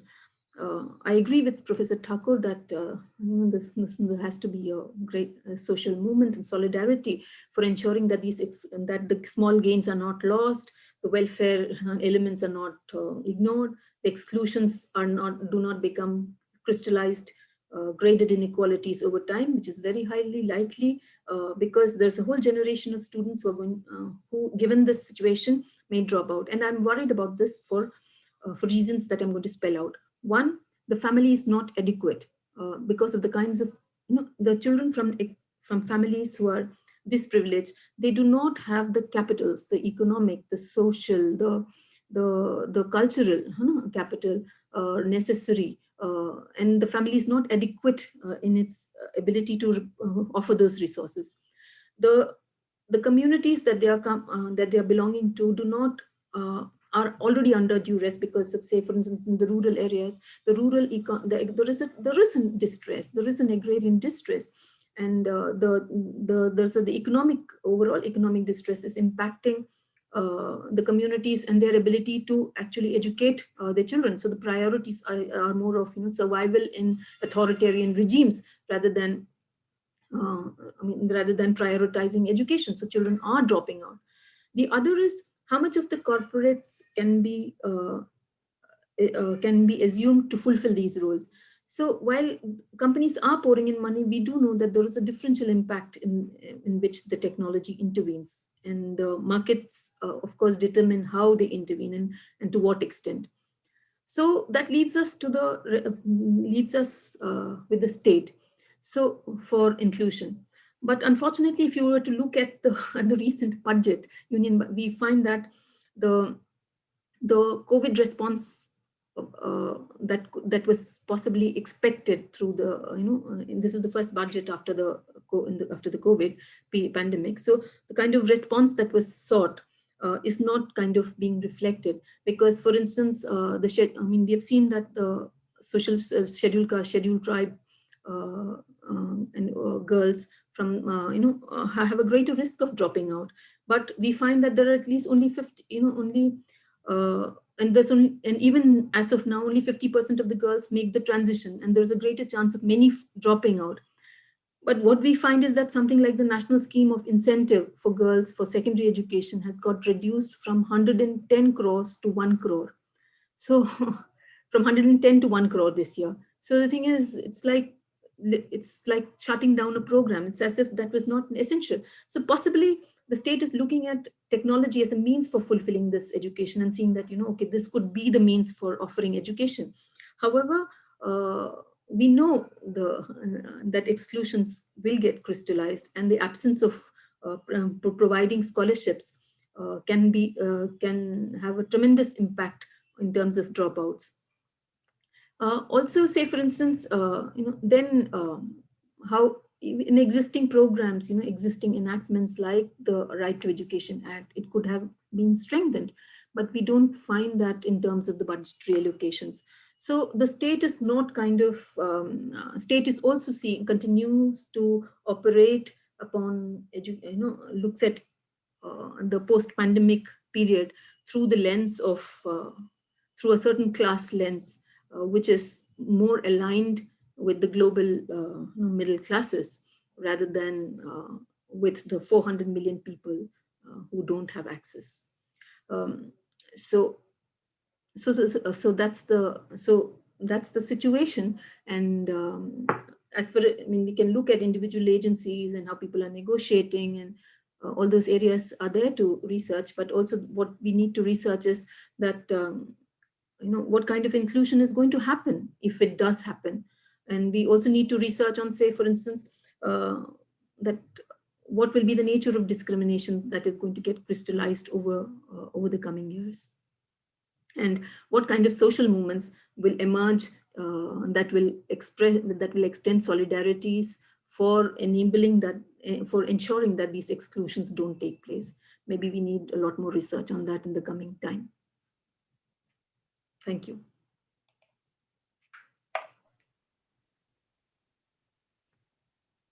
Thank you, Radhika ma'am. It was a very comprehensive analysis, and you talked about disruptions which have taken place, but because of the pandemic. But you've also brought us to the notice that even before the pandemic came, there was a social readiness and an ideological receptiveness in the society. And there is a stratification among schools, and technology is going to be there. But the way, the kind of adaptations we are taking place, we need to think about that. And what does it mean for a larger society? Um, then you talked about the questions of inclusion and exclusion, and what kind of engagement with technology should be there. That needs to be thought about. The habitus of upper middle classes, how it is causing exclusion, and a whole generation may drop out. That is the question we need to think about, and how the community should be empowered, and what kind of social movements and networking with other movements should be done, so that inclusion of people can of this generation can be ensured. Thank you so much. And now I request Karunakar ji to introduce our next speaker, Dr. Jennifer Parker. Thank you, ma'am. So it's my profound privilege to welcome Dr. Jennifer Parker, Associate Professor, the Pennsylvania State University, USA. Dr. Parker has been a visiting scholar, University of Paris, France in 2020, and she has also been a senior Fulbright Research Scholar, Delhi School of Economics, Delhi University from 2002 to 2003. Dr. Parker has also received postdoctoral fellow from International Migration Program, Social Science Research Council. Ma'am has also been a visiting professor of sociology, Bucknell University, 1997 to 1998. Dr. Jennifer has authored a book, Fast Food, Fast Track, Immigrants, Big Business, and the American Dreams. And besides this, she has published several research papers in international journals. So with brief introduction, ma'am, I would like to welcome you for your today's talk.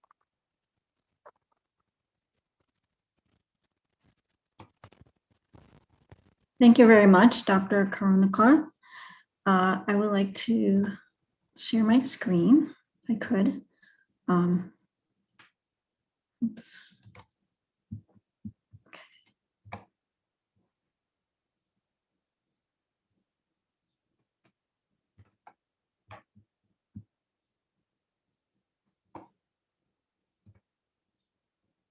Is it sharing properly? Yes? Yes, Jennifer, it's visible. You can maximize it. Oh, I can maximize it. It's not maximized?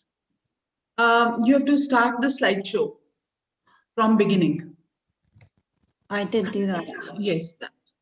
That It's not working? No. Okay. So. Have you clicked from beginning? Yes. Okay, now is it working? Still not working, ma'am. It's okay. It's visible. You can still carry on like this only. You can see it? Yes, we can see it. Okay. So let's see. Can you still see it? Ma'am, it's okay. We can see it. Yeah. Okay.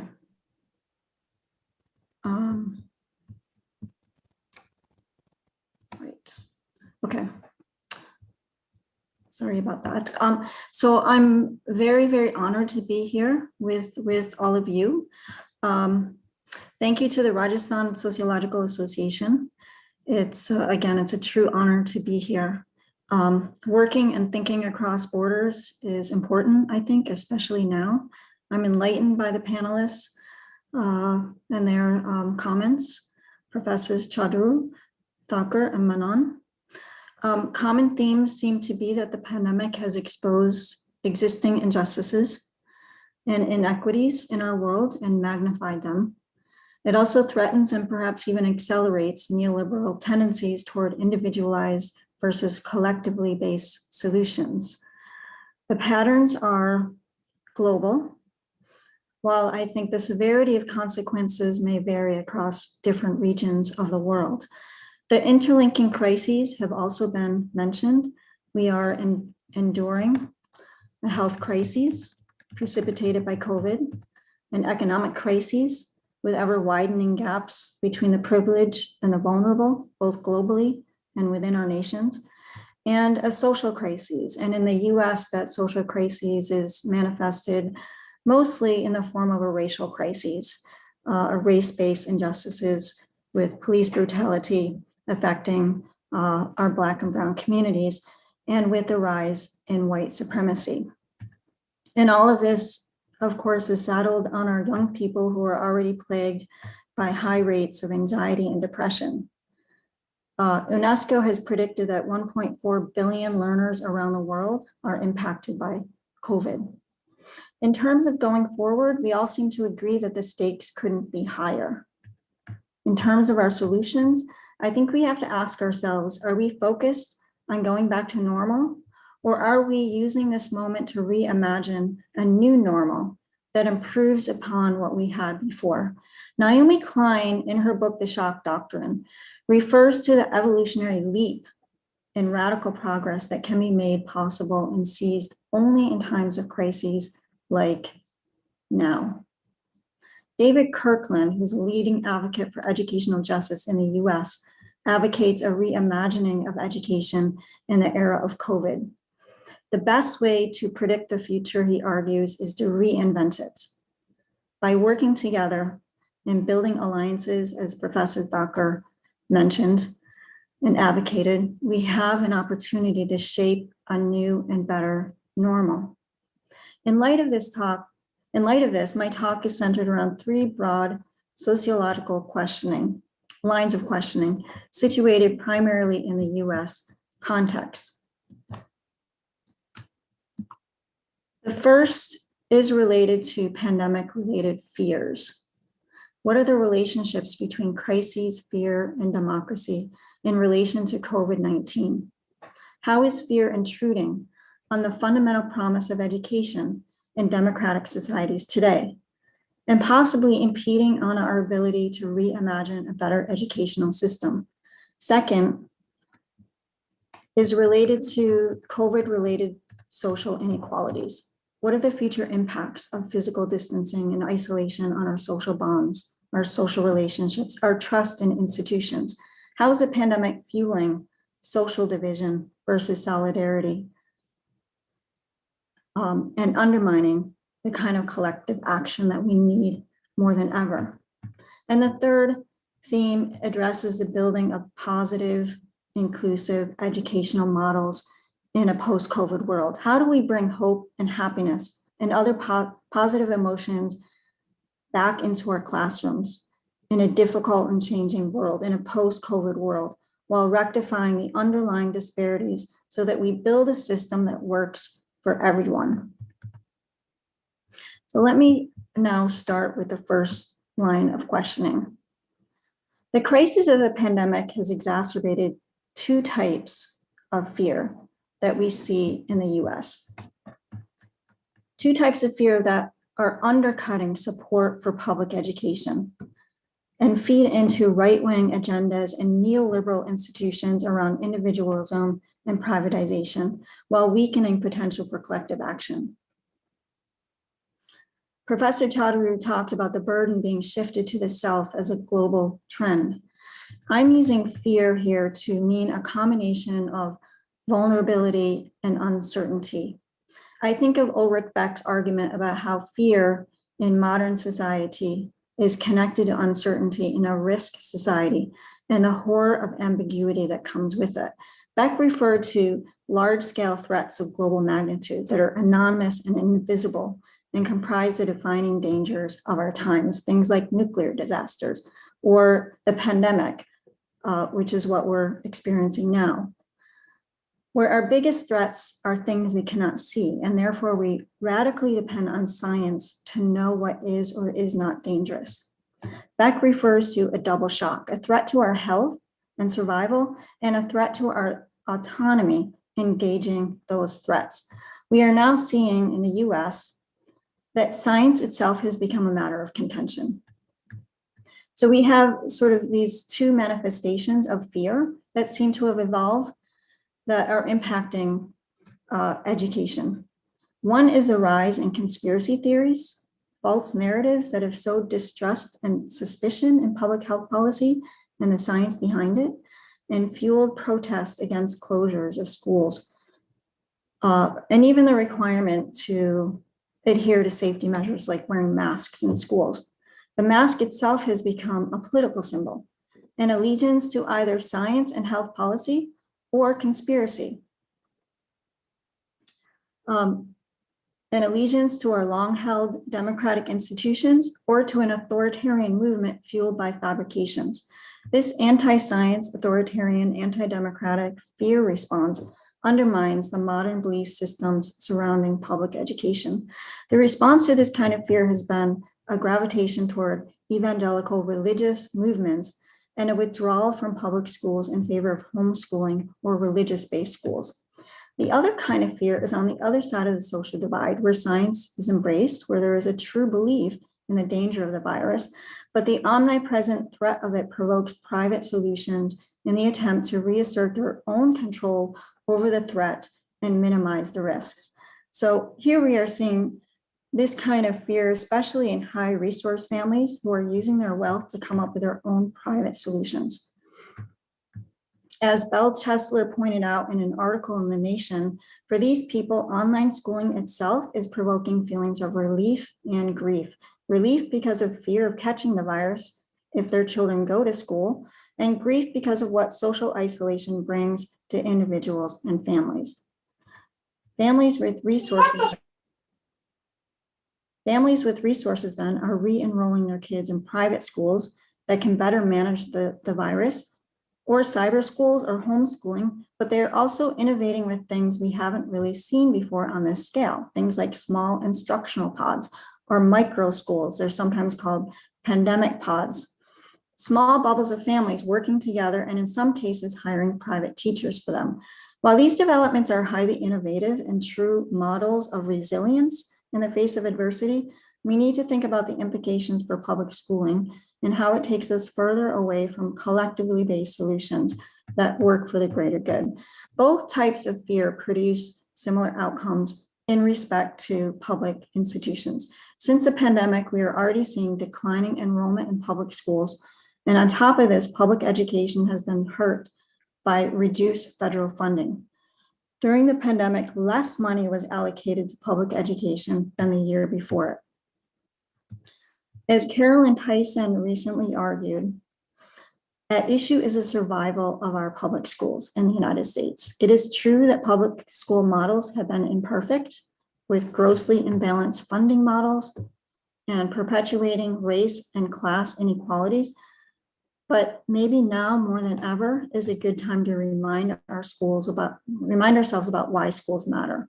Public schools and democratic societies are premised on the democratic right to a free public education for everyone, as a foundation of social mobility and a belief in the American dream.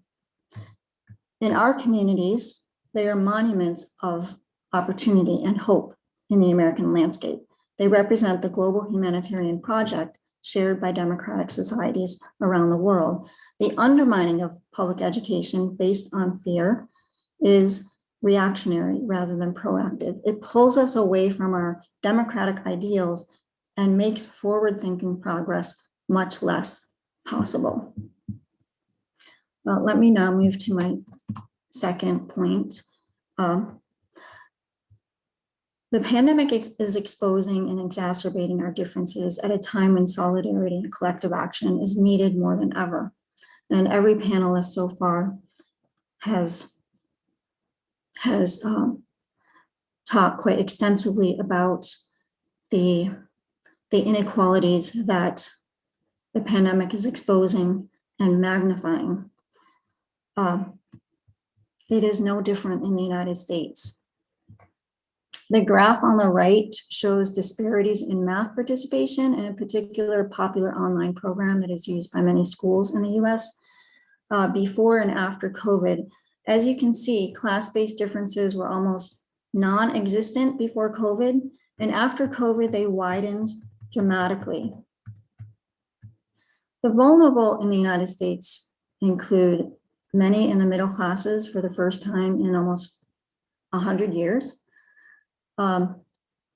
They are overrepresented by Black and Brown children, Indigenous groups, the poor, and the disabled. High resource families, if they do not re-enroll their kids in expensive private schools, have the means to seek out alternative educational avenues that I previously described. Privileged parents are more likely also to be at home. They're more likely to be able to help their kids with their remote learning, and they're more likely to have the skills to help with their studies. They also have,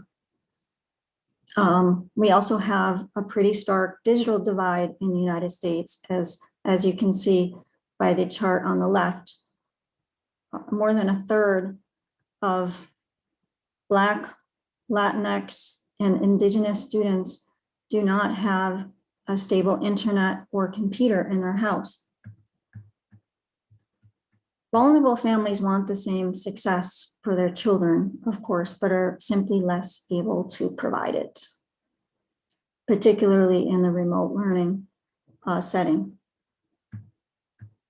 They're also more likely, vulnerable parents are also more likely to have lost their jobs during COVID, or to have to work outside the home where they are at greater risk of infection. Statistics show a clear pattern. Black, Brown, Indigenous, and low-income people in the United States get infected and die at higher rates. Millions of families are currently at risk of becoming homeless.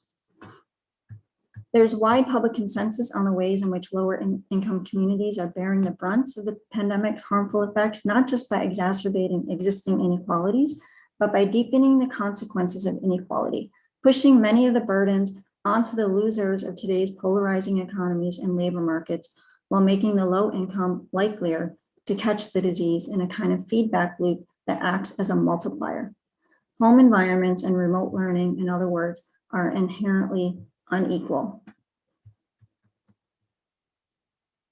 Official projections predict overall regression in both cognitive and non-cognitive learning as a result of COVID. At the same time, it is predicted that the effects will be uneven. Students from vulnerable backgrounds are more likely to suffer not only cognitive, but also non-cognitive delays. The growing gaps compounds the very inequalities it represents. Privileged families have always used their resources to defend and advocate for public education. When families of privilege withdraw from public education, they not only institutionalize a form of physical distancing that stems from COVID, but they also leave a vacuum that makes collective action for the greater good less possible at a time when it is most needed. And my final set of points. One of the central questions today we have is now, especially with the vaccine rollout, is how do we bring students back into the classroom and create positive environments after long periods of social isolation and when students' experiences and outcomes have historically been so uneven. In vulnerable communities, schools have historically been shaped around punitive narratives based on biased and dangerous logics, where grossly disproportionate numbers of Black and Brown kids are suspended from school and labeled with learning disorders. How do we reimagine schools to reflect the interests of all children, not just the privileged? How do we reinvent the future? Naomi Wage, in her writings on the science of human connection, argues that so much of what we have always done is shaped by disconnection. And we need to turn this on its head.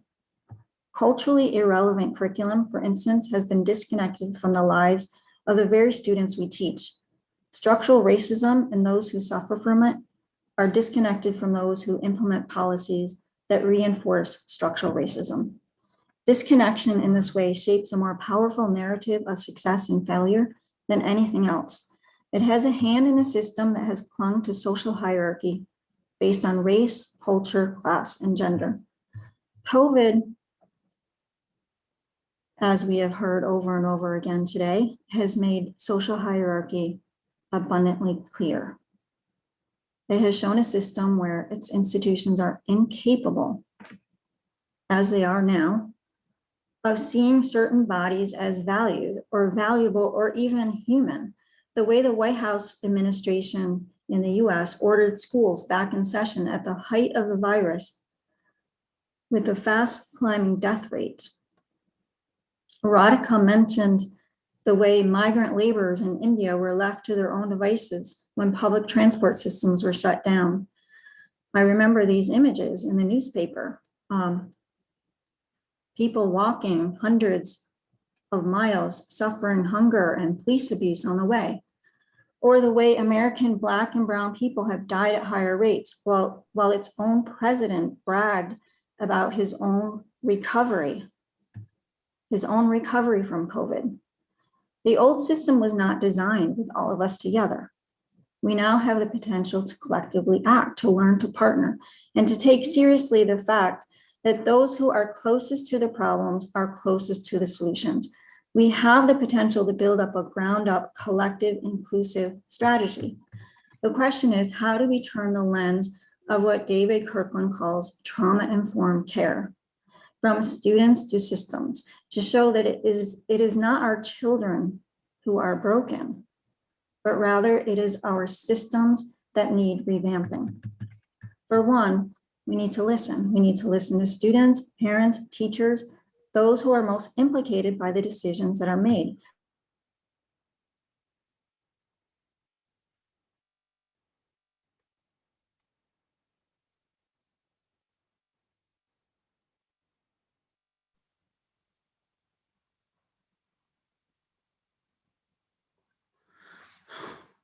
We lost you, Jennifer. Can you hear us?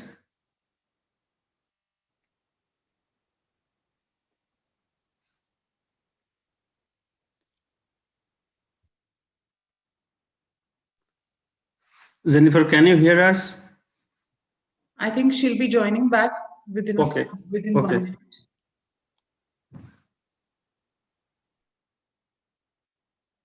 She is here. Jennifer is here.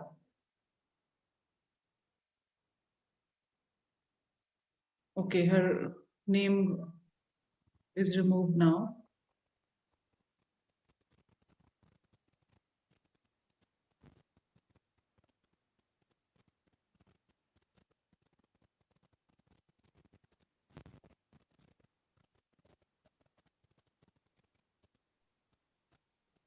Maybe.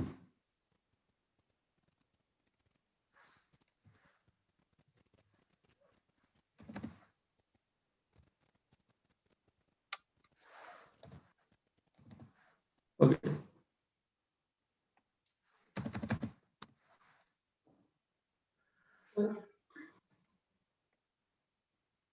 I think Jennifer, while she comes back, Okay. let's recollect what she has, the messages that she has given us, and then she can come back and conclude, because she's coming from a. I think she'll take a minute or two. What do you suggest? It's fine. But we can also have questions from the audience in the meanwhile. If Yeah, we can do that.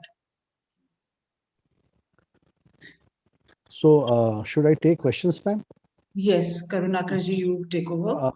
See, Miss, there is a question. I don't know. She has written. I have Pragya Joshi, ma'am, that she has asked that I have questions to Maitri ma'am, Radhika ma'am. I have a questions from Jennifer too. But if you will put in writing, it will be easier for us to ask these questions, ma'am.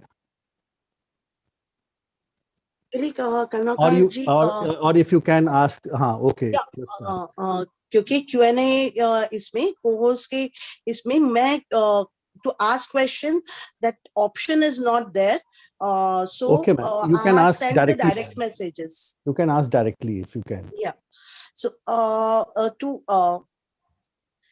मैं हिंदी में खास करके बात कर रही हूँ क्योंकि जो सवाल मैं पूछने जा रही हूँ उसका रेलेवेंस राजस्थान के ही संदर्भ में नहीं, भारत के संदर्भ में है, और मैं चला करके ये सवाल हिंदी में पूछ रही हूँ मैत्री मैम से। मैत्री मैम, आप जिस भी भाषा में जवाब देना चाहे। पैंडेमिक के संदर्भ में जब सब जगह पे लॉकडाउन चालू हुआ और आप कह रही थी that people became invisibilized in most, and the violence acquired a kind of new meaning. तो इसके संदर्भ में एक खास करके ट्रांसजेंडर एक्टिविस्ट से जब मैं बात कर रही थी तो उन्होंने बताया कि जब क्वारंटाइन के लिए वार्ड्स बनाए गए तो वहां पे ट्रांसजेंडर के लिए कोई वार्ड नहीं था। So despite the fact that as a constitution we have made it part of our community citizenship that transgenders will be recognized as third gender, and I have a problem with that term third gender, but as the law says, sorry to interrupt you, ma'am. Sorry, extremely sorry. I understand. I'll be precise. Yes, yeah. Please. So in that sense, I will like you to elaborate कि क्या global level पे क्या आप देखती है कि जो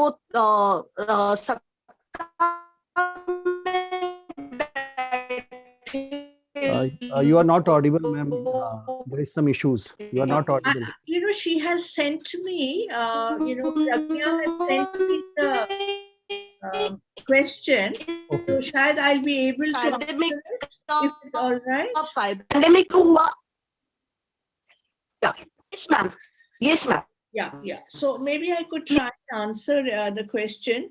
In fact, in a certain sense, what I spoke was addressing this issue. कि ये invisibilization क्यों है हमारे समाज में? And I was asking this question कि हमारी जो practice of social sciences है उसमें कुछ गड़बड़ है कि कुछ चीज हम दिख नहीं सकता, और वो क्यों नहीं दिख सकता वो समझने के लिए मैंने ये दो शब्द यूज किया, रूटीन और रेटोरिक। कि ये रूटीन और रेटोरिक जो है एक we are in the magical world of words and images, तो जो हमारे जो एबिलिटी क्रिटिकल थिंकिंग का जो एबिलिटी वो डम डाउन हो गया। जो राधिका ने कह रही थी that already our education system, our big corporates, our governments, वो ट्रेनिंग की टेक्नोलॉजी को यूज कीजिए अब रीच करने का। वो जो टेक्नोलॉजी का जो लॉजिक था वो technology was already exclusive. It was already invisibilizing a whole section of people. तो इसलिए invisibilization is not कि अचानक invisibilization हुआ, अचानक लोग को नजर नहीं आता। ये जो एक desensitization है वो बहुत सालों से चल रहा, और ये invisibilization इस context में दिखा जाना चाहिए। There is in a certain sense a secession of world. जो प्राइवेट स्कूल्स में जाते जो ग्लोबल इंडियन मिडिल क्लास है उनका वो है कि that they are not able to relate with the anxieties, with the angst, with the crisis, with the hopes of another section. Genuinely unka wo world se disconnections ho gaya. So the idea which Jennifer was trying to say that it is always personal solution to personal problem, not collective solution.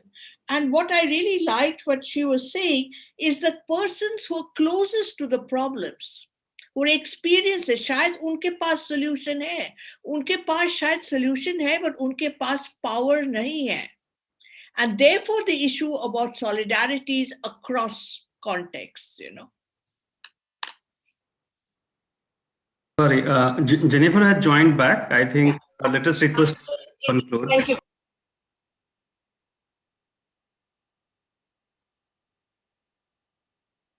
Jennifer, can you just start again?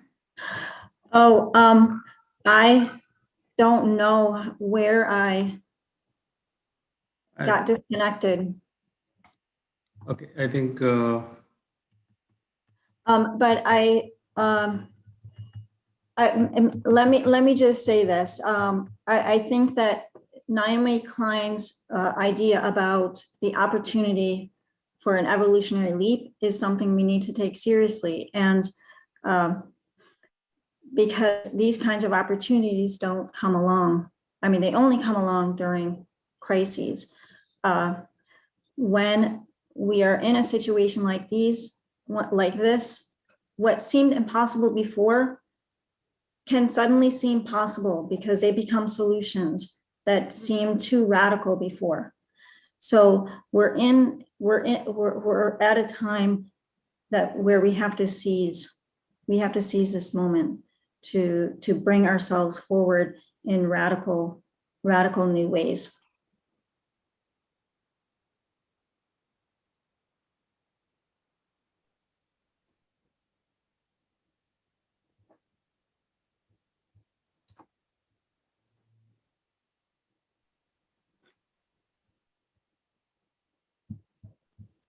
Supriya, I think she is finished.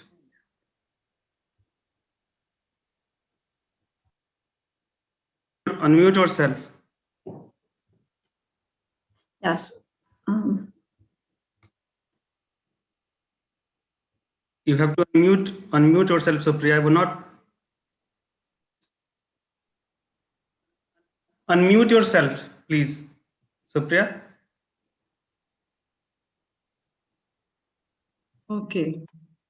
Can I be heard now? Yes, yes. Okay. Thank you, Jennifer. It was a thought-provoking talk. You asked a very important question, that are we focused on the problem or not? Are we going back to normal, or are we going to a new normal? We need to reinvent the future. You talked about various fears in the minds of people, and you talked about that the hope needs to be brought back. We talked about inequalities exposing and magnifying, and the need for solidarity and action. Also, the incapability of social institutions to deal with this disruption and to deal with social hierarchy was emphasized. And a very important thing that you said, that those people who are closest to the problem are also closest to the solution. They have the solution, they know, but it needs to be, the effort needs to be made. Our systems need revamping, and we need to inculcate the habit of listening to the people who don't have a say. So this art of listening has to be cultivated. We have to seize this moment in radical new ways. Thank you so much. And now I hand over to Karunakar for the question answer session.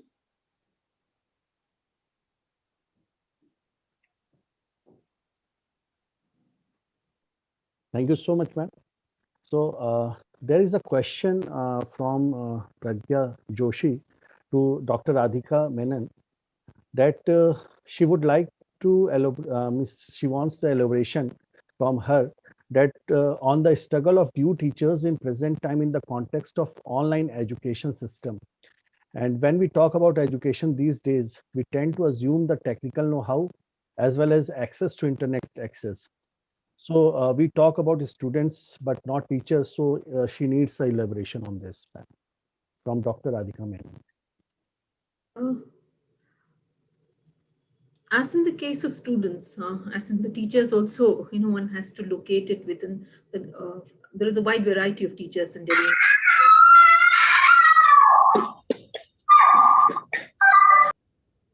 is some disturbance. Yeah. So there is a wide variety of teachers, for instance, with different kinds of service conditions. So it's immediately after the pandemic, for instance, there's a lot of teachers who could not get their, who were teaching guests, did not get their contracts renewed. So they were basically ousted from their jobs.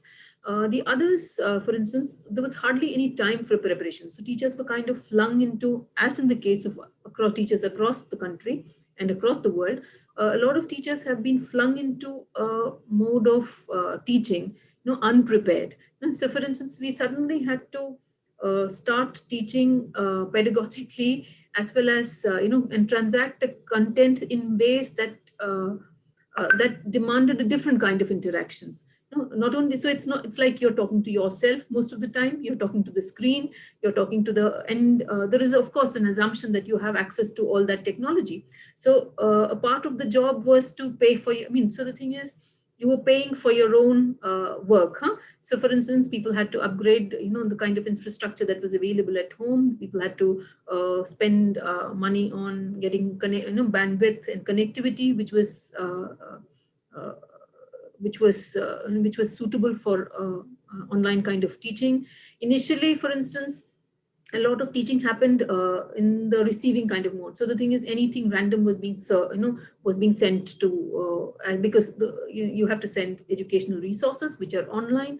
Many of those online resources were not accessible to students. So there are copyright issues which do not permit certain kinds of material to be sent via these mediums. So all that was affected. Secondly, later on, of course, there was this preparation. As I mentioned, the technological companies were already ready. For instance, I remember something like the Google Classroom. Even before, about 2 years back, we had this offer of starting something through the Google Classroom. But of course, we didn't do that because, but the pandemic kind of gave it to us. It said you have to do it in this particular format, because how else do you interact? Or doing it through Zoom format. Some of us are more are resourced in terms of, I think, again, it's coming back to the cultural, technical, economic resources to adapt to a certain kind of, to new formats and try to maybe use it critically, depending upon our prior usage of that technology. But a lot of us had a tremendous difficulty in doing that. Not only in terms of paying for your own, for all this, but also because in terms of space. The work space and the domestic space was the same. Everybody was at home. So you're teaching, for instance, I know that a lot of teachers were sitting up at night, especially school teachers was sitting up at night to record their sessions, because that was the only quiet time that was possible. So they were recording materials for classes late into the night. So the kind of interactions with with work itself changed during this period. As far as, so there are many kinds of things that have happened. As far as the struggle is concerned, once the online thing has started, for instance, examinations became online. In a university which is as large as Delhi University, that means, hundreds and thousands of papers to be checked. and for each teacher, there was, for a lot of checking had to be done online.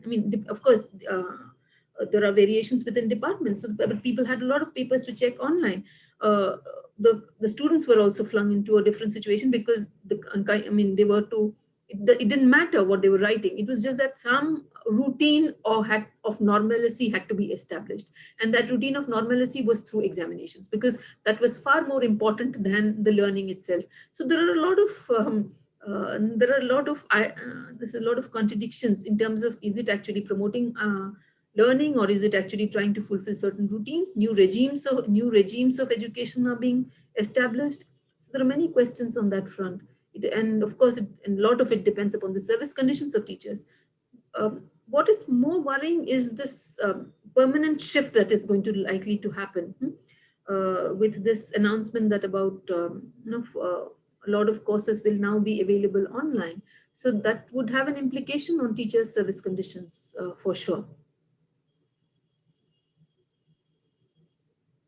And of course, it has an implication on, say, there is an ageism to this whole thing. There is, the access to technology, for somebody who's grown up on technology and somebody who's just adapting to technology, there is, of course, a difference in the interactions.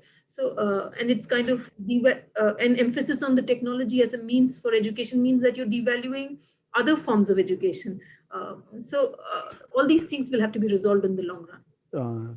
Thank you, ma'am. And I think that Maitri ma'am has to leave for some meeting. Very sorry about this. Ma'am, would you like to answer, or you just you? No, Just one point that I was listening to Radhika very carefully, and I think the point that Radhika mentions is, there was a committee in JNU, for example, who suggested that social science classes don't need physical classrooms, whereas only sciences needs laboratory. So there is something more in this online, apart from the profit and the private companies and technology companies. They're also trying to kill any critical spaces where you could dialogue or critique or any of that, So there is this, there was already an attack on social sciences prior to the pandemic. But like other trends, the pandemic again is accelerating this trend. So social science now becomes, all about the rhetorics, like people say, why do you critique? Critique is not understood as theoretical, but critique is understood as negative. And so you're supposed to say good things, which is basically antithetical to the logic of social science, irrespective of whoever is there. It speaks against the structures of power, whichever period, whatever time. So I think this online technology, the questions of models of development, but also the acceleration of trends already, the point which Jennifer was also talking. I am really sorry, but there's something at 8, but thank you once again, and I hope to be in touch with all of you. Thank you. Thank you, ma'am. Thank you. Thank you. Thank you, ma'am. Just proceeding with these questions and answers. Yes, so there is one more question, and I think that it has been asked by Pragya Joshi. Is referred to Jennifer, Dr. Jennifer Parker. That the question is: the lockdown imposed in the name of the pandemic also strangled the democratic movement for citizenship. Do you think that across the globe, the pandemic stimulated lockdown somewhere satisfied the control freak rulers in rationalizing and legitimizing the surveillance and control even in the so-called democratic power structure?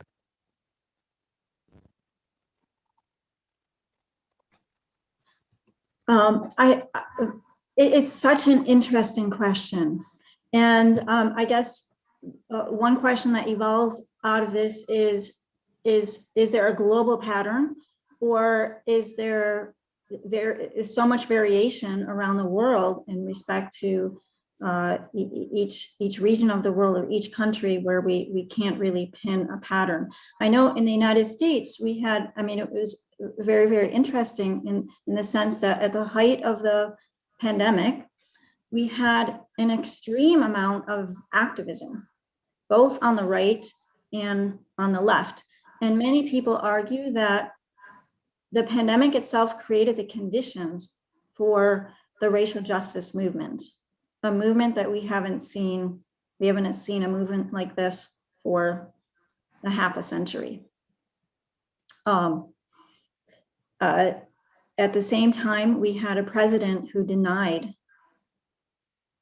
that the pandemic was even real, that it was even a something we had to be concerned about. So he wasn't in a position to rationalize lockdown. In fact, he rejected lockdown kind of measures. And he advocated for right-wing activism. So in the United States, we kind of had the opposite situation.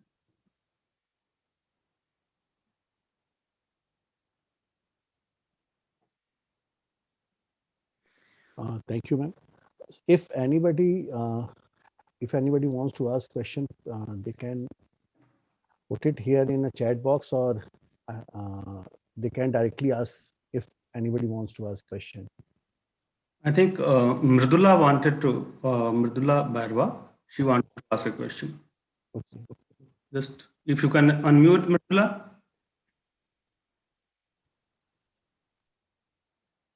Mridula, are you there? No. One second. No, she has left. Okay. Okay. Anybody else?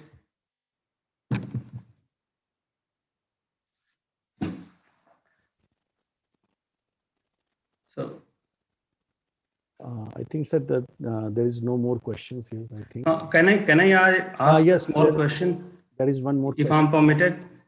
Sir, there is one more question. Okay. I think, from Pragya Joshi, means to all panelists, but I don't know how they will answer. A role of education as a process of evolving critical thinking is denied, and online education takes away human part from education system. Your thoughts? So, means I think that is from all panelists. If anybody wants to answer, sir. So it's from all panelists.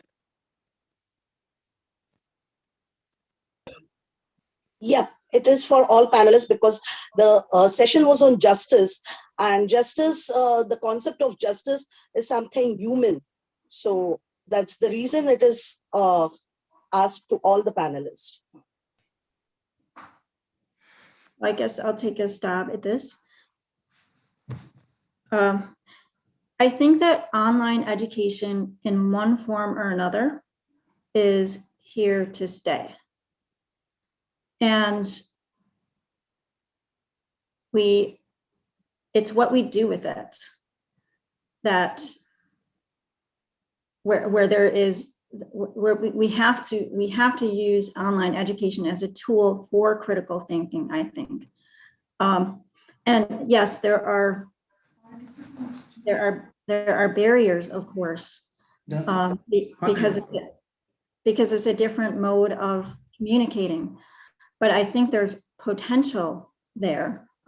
Yes, we're not interacting in face to face, but I think perhaps one of the bigger questions is how are we going to use online education to advance critical thinking? Because like here we are, across the globe communicating. So we have more potential for global connections. We have different potentials with online education that I think we should be seizing upon, in addition to what we have always done. Yes, Tribhu, you can come up with your question. Okay. My question is to Manish particularly. Manish, thank you so much for acceding to my request. Manish, are you there? Yeah, I'm there. Okay.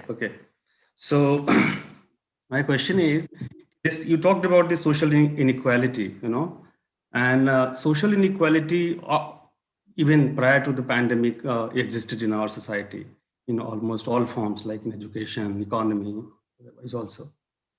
And this pandemic definitely heightened that inequality that we all faced and we know. I want to know how was it qualitatively different than the previous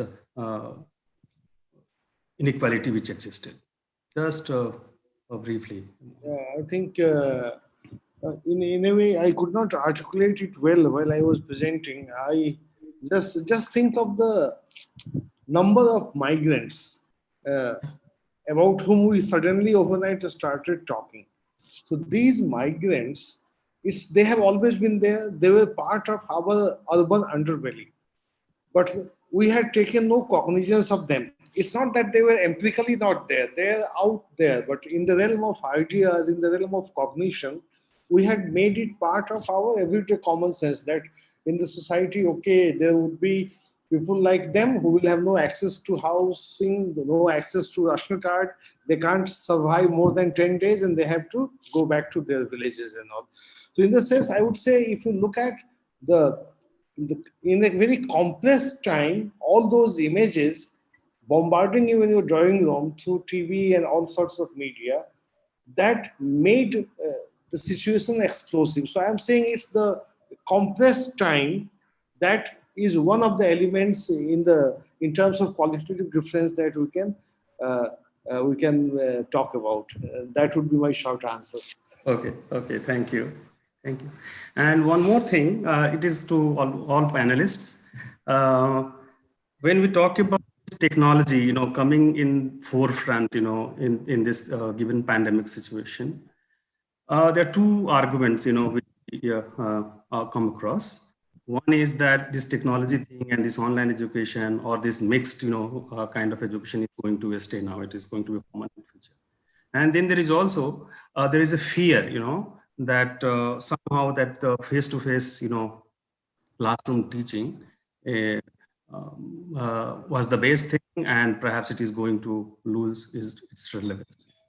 My submission is that when we strongly put this argument in favor of face-to-face teaching and maybe the darker side of technology being used in education, are we somehow afraid of losing our relevance in this entire education imparting process? We think that we are going to lose our relevance, and perhaps we may not reinvent ourselves, to meet these new challenges and demands.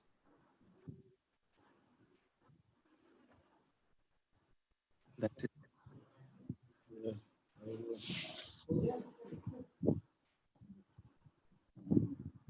I don't know who is supposed to take this question. I can only say that apart from the other grand ideas of the technological rationality and its different readings by different groups of people, I can give you my personal understanding that in the place where I teach, every time I have to undergo some sort of feedback. So my worry is more immediate and not that intellectual. That what if I have to do everything online? So my teaching feedback slides down, and which immediately affects my life chances. Or many other things that we take for granted, my access to some of the institutional privileges. So in that sense, technological rationality has real life, tangible micro effects. And some of us as teachers also have to negotiate. So do you know that I lost 1.5 hours of my teaching time this year? Because the first time I attempted to teach online, I could not be audible.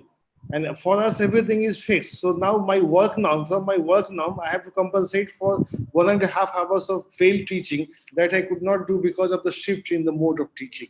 That would be from my side. I think, yes. Manish, thank you for that, because in Rajasthan, teachers, especially the college teachers who are sitting here, are facing similar kind of and rather worse kind of challenges.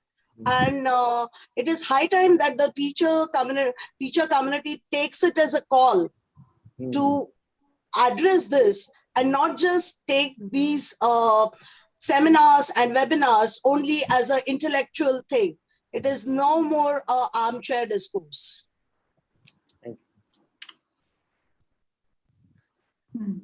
I would also like Radhika to Respond to that? Yes, please. It is complex. I wouldn't put it is complex, and as Professor Thakur has said, there is negotiation as well as there is one has to recognize also the limitations. I think it's more than a question of technology being being presented as a villain of the piece. It's not. I mean, I think that would be a little too naive for us to do that. And Dr. Jennifer has already mentioned, that we could use the technology for connecting, and it's not as if the teachers would lose their relevance. The teachers will also have to reinvent themselves. That is true. But I think the problem is a little more than that. The problem is in the kind of the control of technology, the access, because internet today is not the internet that was envisaged and as earlier. It is there is no. I mean, it's not as free as it was before. There's a lot of financial control of over the nature of internet, the nature of online company. The online companies that are coming in are large. They're not small startups. They've already become big. And the thing is, they're controlling the markets. And there is a certain kind of centralization taking place. So that centralization seeks to make the teacher redundant for certain. But because that centralization enables, say, productivity in very economic terms, but education, I mean, if you have to look at it as a transformational element, there is more to it than just productivity. There's a lot of sociality to the entire exercise. And we are social beings. And if you're assuming the myth of the productive individual, then of course we will think that, then we will probably buy the argument. But if we have to go beyond it to look at education in larger terms of what Dr. Jennifer has already mentioned, of reimagining it from the bottom, from those who have the solutions at the bottom, then then there is no redundancy. We do need teachers. But I think the problem is in terms of who controls the education, what kind of discourses will be allowed. It's not with the technology itself, because technology, I'm quite friendly with technology that way. But one has to understand the power alignments within the technological use. Yeah, thank you. It's one of the fundamental questions of our occupations, right? I think we're inherently human. So the human part of education and what we do is always going to be extremely valued. However, as Radhika mentioned, we're also dealing with this centralized control structure. And in the US, university education or higher education in general is becoming more and more big business. So I think we have to be careful about a future where even the human side of who we are as educators becomes something that is marketed to who we educate, and sort of getting absorbed in the political economy of education.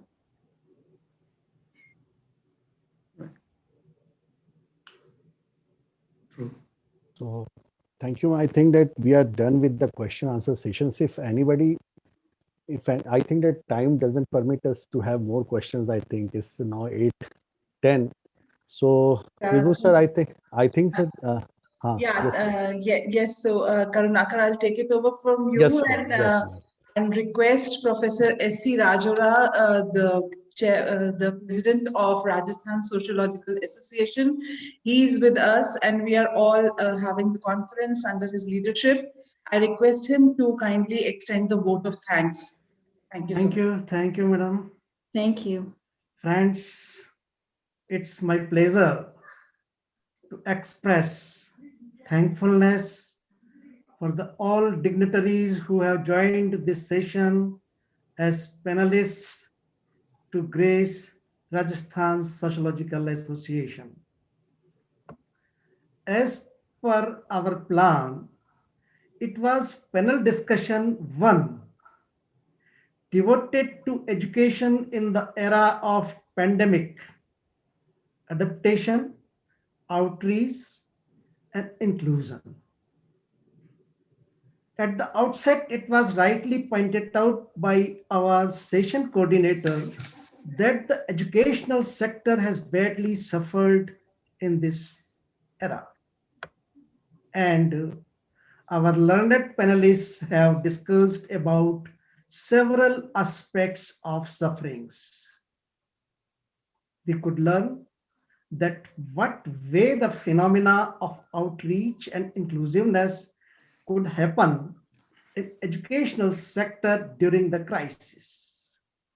At the same time, the panelists also pointed out the limitations pertaining to the policy and planning. The participants also raised certain pertinent questions.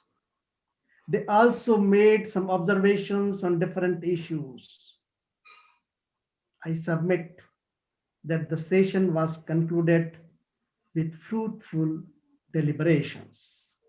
There may be endless discussions, deliberations in case the topic creates interest among the active listeners. Truly, it has been experienced like that. Friends, role of speakers always matters. Henceforth, I express my sincere thanks to Professor Maitreyi Chaudhary, CSS JNU, although she has left because of certain emergency. I thank Maitreyi Chaudhary for accepting our request and becoming the effective part of the panelist of this session and giving a thought-provoking lecture. If I may convey her, I would like to convey thank you for her for sparing her valuable time for Rajasthan Sociological Association. Professor Manish Thakur from IIM Calcutta has been recognized as a young sociologist of our country. Dear sir, really, you have impressed us by your intellect. Thank you very much for joining us on this virtual platform from Calcutta. Thank you, Professor Radhika Menon, joining us from Mata Sundari College for Women, Delhi University. Being from the specific field of education, you spoke very well on various groups of society. And I believe that all of us have been inspired by your valuable thoughts. Thanks again, Madam. Dr. Jennifer Parker, Associate Professor from Penn State University, USA, is also with us. She has shared her well-structured viewpoint on education in the era of pandemic in US. Thank you for joining the session, Dr. Jennifer. Surely, we have been enlightened through the ideas of all panelists. Two were from Delhi, one from East, that is Calcutta, and fourth one is from West, that is US. Thanks to all of them. Supriyaji, I would like to express my sense of gratitude for you also. Being session coordinator, you deserve lot of thanks for amicably coordinating and managing the session. I am very much familiar for your wholehearted devotion to deal such activities. Thank you so much, madam. Thank you, Dr. Karunakar Singh, University of Rajasthan, Jaipur, for introducing the panelists and carrying on the session. There was one more name in the program, that is Yashasvi Surana. I extend my thanks to her also, University of Rajasthan, Jaipur, in the capacity of reporter of this session. Again, I thank you one and all on my own behalf, on behalf of Rajasthan Sociological Association, who have been the part of this session in various capacities. Thanks and best wishes. See you all tomorrow as per our scheduled program. Good night and best wishes applicable for Jennifer also as per current time in US. Thanks a lot. बहुत बहुत धन्यवाद, बहुत बहुत आभार. शुभ रात्रि. Thank you so much, sir. I request Professor Dr. T.N. Dubey to call off the meeting, and we will be meeting very soon, tomorrow at 5:30. Thank you. Thank you. Thank you, everybody. Good night. Thank you. Jennifer, it must be a very early morning for you here in US, or? Oh, no, it's perfect. Okay. Okay. Thank you so much. Thank you. Thank you. It has been Okay. And thank you, Radhika, for being so kind to, coming here, and Manish also. It was a pleasure. I want paper from all of you, whatever you said, please write down and send us a paper, please. I'll request Maitri ma'am also to write it. So please send that paper. Okay. It's great value addition to RSA, what we have been doing. Thank you so much. Thank you. Thank you so much, everyone. Nice meeting all of you. Nice seeing you again, Shibu and Supriya. Thank you.